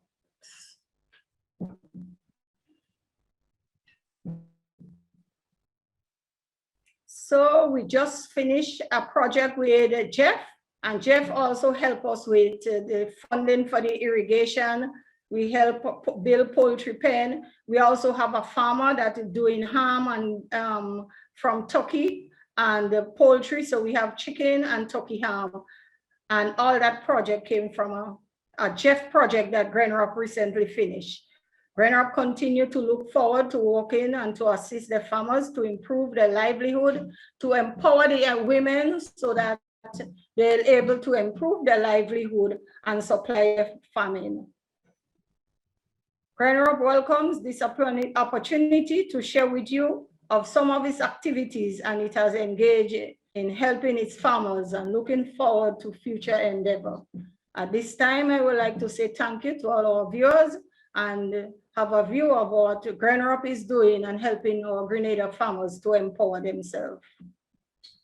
Thank you so much, Teresa. Very, very much appreciated. And as I say, I was closely involved in the beginning of this project that now you have led very far, as it was with funding of my previous organization, CTA, which has since closed.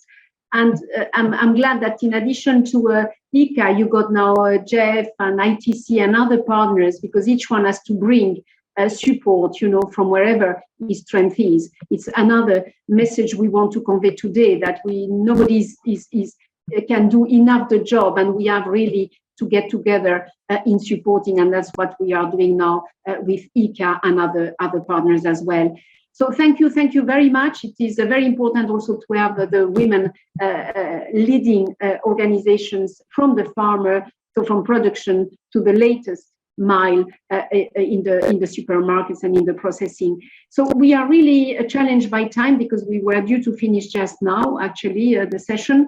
And of course, we are in a different time zones. Myself, I'm in Brussels, but our colleagues from Kenya are about 8 in the evening now. So it is a bit challenging, but let's not miss the part of some final, let's say, questions and remarks from the people who give us most of the time. They are the companies and who have presented today. That's really the focus of these sessions, is nothing else than that.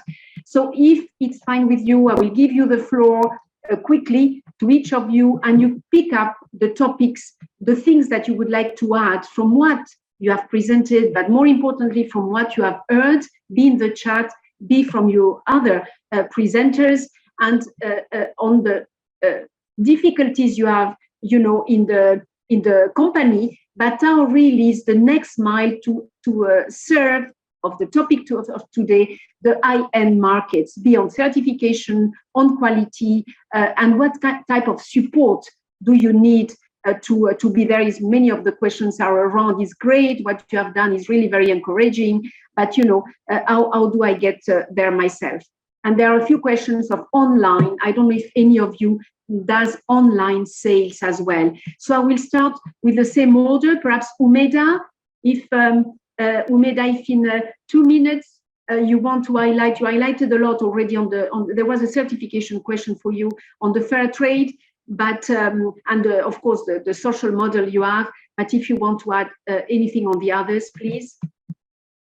We found that getting organic certification from 350 small-scale growers to be financially impossible for us. So what we do is we do our monitoring and evaluation ourselves, and of course it's forest grown, so we call it wild crafted. So wild crafted, in my opinion, is much better than organic, because it allows us to also improve the environment by planting indigenous trees with the turmeric, etc. And I also want to say our work is with young people. Our team of 8 people are trained and by us and are all under the age of 30. And a final note is, as much as we want to support women in every aspect of business, we must remember that young men should not be left behind. Absolutely, yes, thank you very much. They are indispensable. So in our conception of woman-led is also the enterprises, not woman-led, but who have employ many women, of course, in fair terms, and also have impact on women. So everybody fully agrees with you, and youth, which has been highlighted many times today as well. So could I give you the floor to Elizabeth as well? You had a lot of proposals in the chat as well. And also, where can we find your chocolates, and do you sell online, and how we can get these famous chocolates? Elizabeth is actually offline. She's offline. She will come back, so we will get to Polina. Señora Polina, ¿sigue en línea? I'm here. She's here, sorry. I'm here, but it's just that I can't put on my video because but I'm here. Please, go ahead. Okay. Elizabeth, go ahead. Question again, start my video. You were asking me where? Yes, I am here. And what was the question? I think we have to. Dr. Polina, espera un momento, por favor. Elizabeth, please, what you would like to highlight from your side on what has been said on the chocolate? Is there any other messages to keep with the quality, to expand your reach? There were many questions on how can we find the chocolate? Do you sell it online? Do you have any plans to strengthen any of the parts of the business, because it's already very successful actually? But what else do you want to tell us? Well, at present, we are just doing the Marshall Montano 60% dark chocolate. We are also experimenting with a mini bar, where we are putting several mini bars together. In addition, we make our own cocoa butter, and we make cocoa powder. We sell the cocoa butter and the cocoa powder mainly to like bakeries and different companies who are making products with it. We are also looking at working with other companies in collaboration with doing a partnership. Like people will want, let's say they want to make a drink, they will collaborate with us to make it in chocolate and use our cocoa to do so. So therefore we are providing that service. Another thing that we have that can be accessed is what you call contract manufacturing.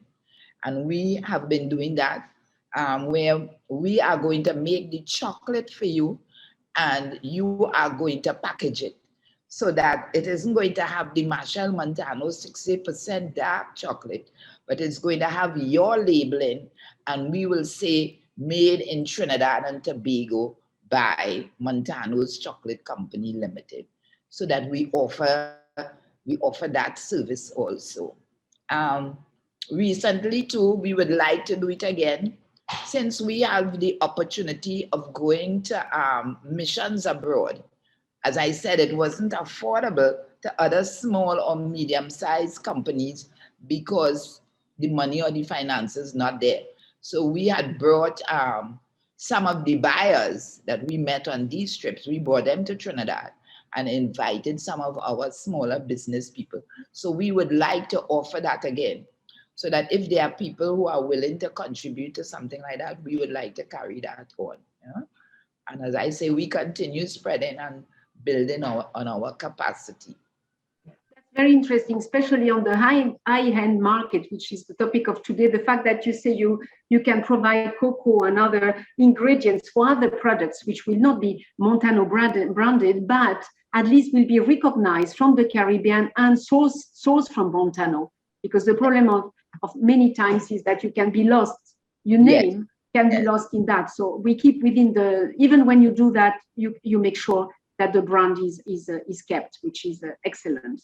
Yeah. Any sales online, Elizabeth? Any? We don't sell online at present. We have one small distributor in New York who sells it online, but we are looking to sell it through our website shortly, but we are first developing our capacity.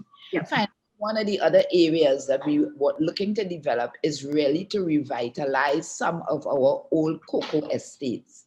So we plan to buy some of these estates and try to bring them back. That's excellent. There are very nice initiatives in the region as well on the agritourism part with the former estates.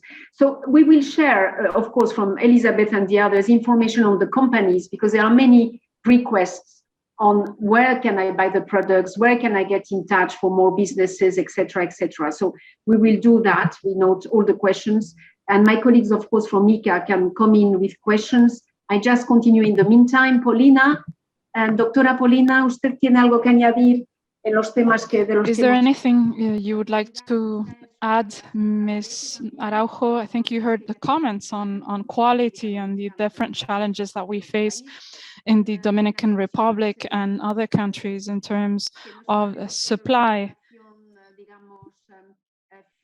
because we know that sometimes we don't have stable relations, and sometimes we had cases where the importers coming from France are interested in tropical products and would like to have more trustworthy and stable relations, partnerships, not just financial relations. Do you have any comments in this regard? Yes. Unfortunately, Ms. Araujo's connection is breaking. Interpreters apologize. I am aware of this dynamic. It is very common. Sometimes it is about not being in touch with the right person, but not always. We, as a company, generally act as follows. We supply certain products. We have clients in Switzerland, for instance, and we sell products such as pitahaya, tropical fruits such as guanabana. And I believe that quality is essential. Quality is extremely important, and we try to find international allies, not just buyers, but allies. This is essential to us. We want to collaborate with our allies, with our global partners, because we also speak about strategic links, strategic unions. We can mutually benefit each other through these connections. We don't conceive foreign clients just as foreign clients. We are providing a service of quality that is also linked to competition in terms of prices. We try to be in contact with our clients, to have a dialogue with them and see what they're interested in. We can provide our products and ship them by air. And we work with different quality labels. This is essential to us. Quality controls are of the utmost importance, because otherwise we can't work with other countries.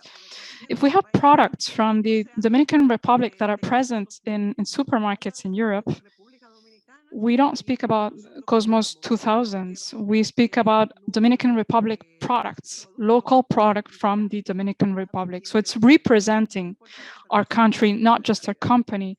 And this is why we insist on quality once and again. And this is why I would really like to be in touch with a French colleague and showcase our products. Yes, this is more of a parallel conversation between you, but I believe that it is the same problem that we face in other Caribbean countries, continuity in terms of supply, but also quality. I'm not referring to your company, but as a general tendency, we want to maintain the quality standard, because the supermarkets can be very demanding, supermarket chains, but I'm happy to see that we have the same opinion. very important value chain. Do you have anything to add on your quality part on the, or perhaps he's not online, so right now, yes, you are. Okay, if you have, yes, go ahead. You have offers from Africa as well for your market, so I think that's another completely different part we will develop with IICA and colleagues. But go ahead for now in a few minutes. Thank you. Yes, first I'd like to thank all the participants. It was very interesting and I learned a lot. I might be adding some small advice. One of the things is, which I heard Mr. Grease mention, was the issue of flex ships.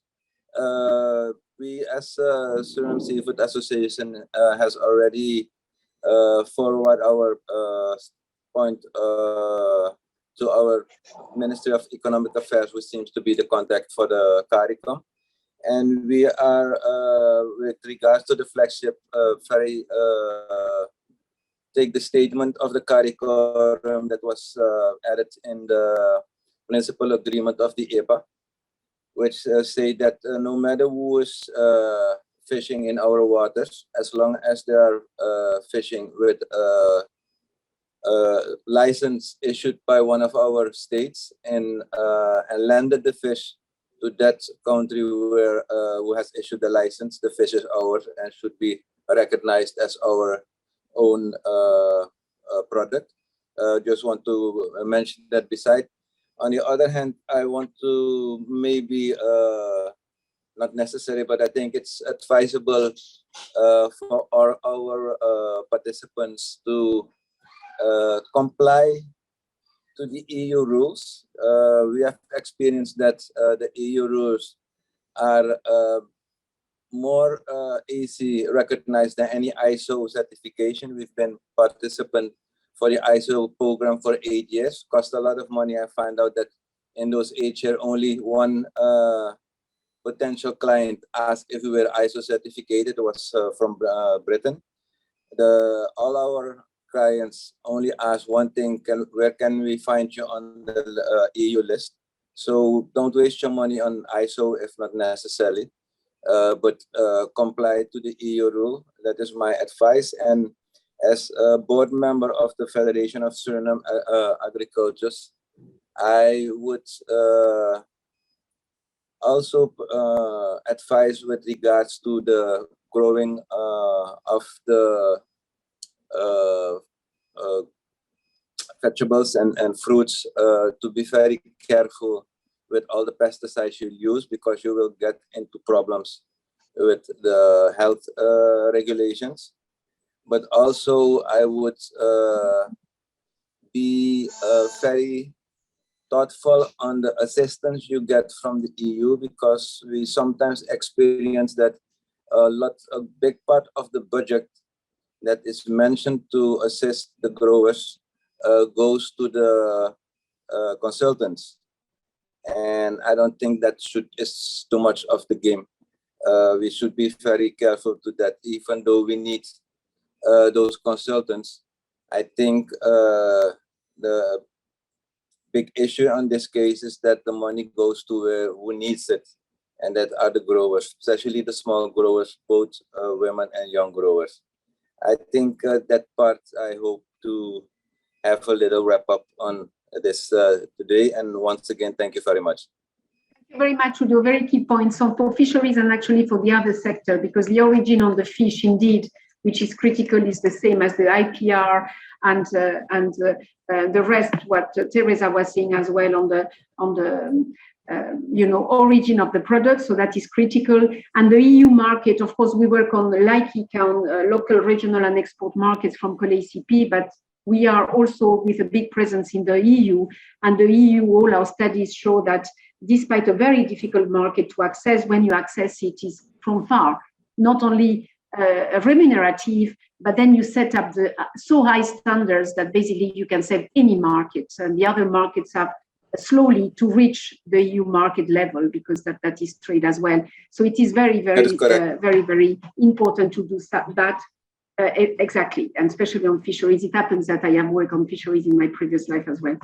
So it's very critical. What you said is of great importance to the other value chains we have been speaking today, and you have to keep, and I get back again to the Gorete comment, even on the fisheries, the more you access your importer, or the more you access the company that is going to buy from you, obviously the less intermediaries you will have in the chain. I mean, and the less, but that's the trust and building relation, which is critical, because everybody in times of uncertainty wants to work like that today. So before giving the floor to Gorete and to the second, the little second panel, sorry, quickly, and Darian, do my colleagues have any other question to ask from their side? Of course, question meaning quickly, Ainsworth or yes, Allister? There was a question about bottles. Teshel asked if with B Corp designation, are glass bottles required? And she also asked in terms of the access and affordability to glass bottles. I would say that glass bottles are not an essential of the B Corp. It is the way Naledo does not want to contribute to the use of plastics. There's a company called Silkgrass here that uses plastic, but reusing might be a good idea. And affordability of the bottles, yeah, it makes it a little more expensive, but our environment doesn't deserve more plastic. Okay, and finally, Isolina, Doreen had asked, I think this one's probably for Quebexco, if they have an interest in organic Jamaican Blue Mountain coffee.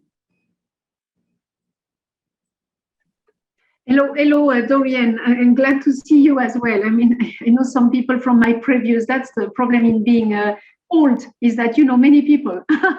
So I saw that you question, we will link you. There are many in the chat. I hope you are well from Jamaica, Blue Mountain Coffee, organic Blue Mountain Coffee. I hope you are well. And, you know, we will connect you with the people you wanted to have markets and interest. There are many questions in the chat which are really business type, which by no means, you know, it's for COLEACP or IICA just to intervene, but to facilitate, and of course to invite you when we will have trade fairs and so on. So yes, there is that question that we will pose in terms of the coffee, Dorian. We will not forget that now. I think Allister doesn't have anything, if not he comes in. No. So Gorete, quickly, and then Darian, and the last word to Teresa. Do you have anything to add from your side on what wasn't said, covered, that you think it's important for the high-end markets? And Gorete, you have heard some of, well, you have many offers as well, actually. I don't envy you to look at all the chat and the offers, but despite being very, you know, high requirements, Gorete, you are still here. Vous êtes toujours là, Gorete? Oui, bonjour, pardon. Mais écoutez, moi, non, ce que j'ai à rajouter, what c'est I would like to add is that companies such as ours are interested in finding partners throughout the year during all seasons, but we need to have partners who understand that we need consistency, quality, and communication.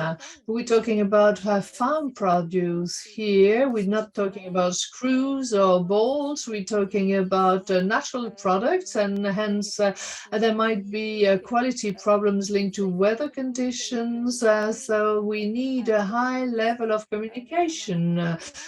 We have to communicate with the customer, who might be an importer. Once there is a communication, you can give explanations, and communication is a guarantee for understanding, and we also have to anticipate.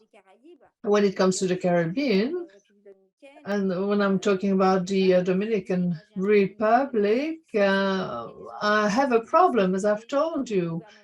Some governmental organizations are paid to promote products from that country, but my experience tells me that I was a potential customer for one product. I am looking for a product and I want to establish contacts, and all the reactions we get are rather negative, people who do not do their job. And beyond that, there are producers, there are exporters who are ready to try. I'm not saying it's all rosy, but we should try and reach out to people who are willing to market their products, develop by their profits, export towards other markets, but we can't find the help anywhere, which is not normal. If there were no organizations, I would understand it better, but there we have organizations with a whole series of contacts and they do not help us. I think that you've been very clear. I'm working in an association and I know what should be done, which is not always a reality in the different sectors. And that's the reason why it's sometimes important to establish direct contact with actors waiting for others to get more professional. It's very interesting. And I'd like to insist with the participants, not because it is Mrs. Gorete and she's a member of COLEACP, but she's working for a major fruit and vegetable exporter. And this is a gateway to partnerships. Those who are looking for partnerships should turn to unique partners. You are unique, and your problem might be solved if you Dr. Polina. If you focus on genuine partnerships. Please, Darian, and thanks for the the freshness of the sea from the Caribbean, because it's so hot here. Normally, it's not hot at all in Brussels, but you know, with the climate change.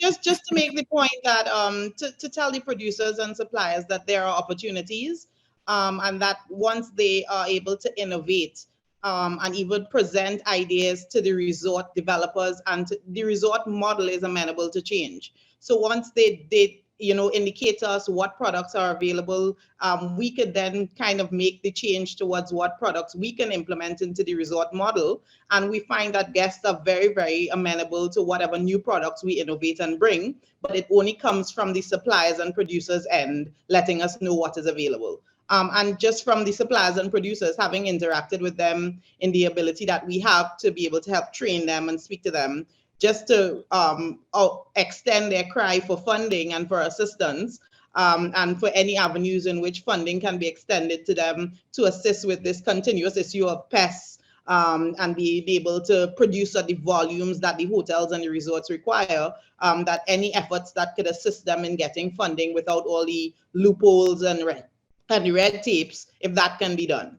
But just my underlying statement is that the resort model in the Caribbean is now changing to allow farmers and fishermen and producers to direct what is on the menus for the guests. And the guests are very amenable to getting those changes. Excellent, and is exactly what we wanted. We wanted to go, and as I said, by IICA and COLEACP and many other partners, obviously, we have different mechanisms of supporting the enterprises as well. I am pushed by time because also we have staff and we have interpreters and we have that, have to stop. So before giving the floor for the concluding remarks to my colleagues from IICA, please, Teresa, as a women producer organization serving also big market like the tourism, big hotels, please, your last words with what you have heard. And the producers is the first step in the value chain. So we all have a lot of respect for the farmers and the producers. Thank you. You have something to add, or it's fine? If not, Ainsworth, Allister, I don't know, but please, from my side, is just to thank everybody and to ensure that there will be the follow-up on the questions and contacts you want to establish between others. We will just facilitate those and the follow-up on the documents and the rest. I'm thanking everybody. Please. All right, thank you very much, Isolina. Allister, do you have any final word? I'm glad that things went well. Again, IICA is committed to this partnership and to continue to support the efforts of exporters to access markets. And of course, our various programs in the Institute are also committed to supporting overall food security and trade in the CARICOM region. And of course, we would want to expand into EU markets. And also, you would know that we recently had Africa Americas Summit, where the Institute sought to engage colleagues in Africa and pursue South-South cooperation. So for the persons who are on from Africa and of course the Pacific, we want to collaborate. We want to engage you because we recognize the value of the South-South cooperation. So again, on behalf of the Director General, Dr. Manuel Otero, IICA is happy to be part of this process and we look forward to further collaboration with COLEACP and further engagement with the target audience that is on this webinar. So Ainsworth, thanks again for giving me the opportunity to share a few words, and I wish everyone a good week. Thank you.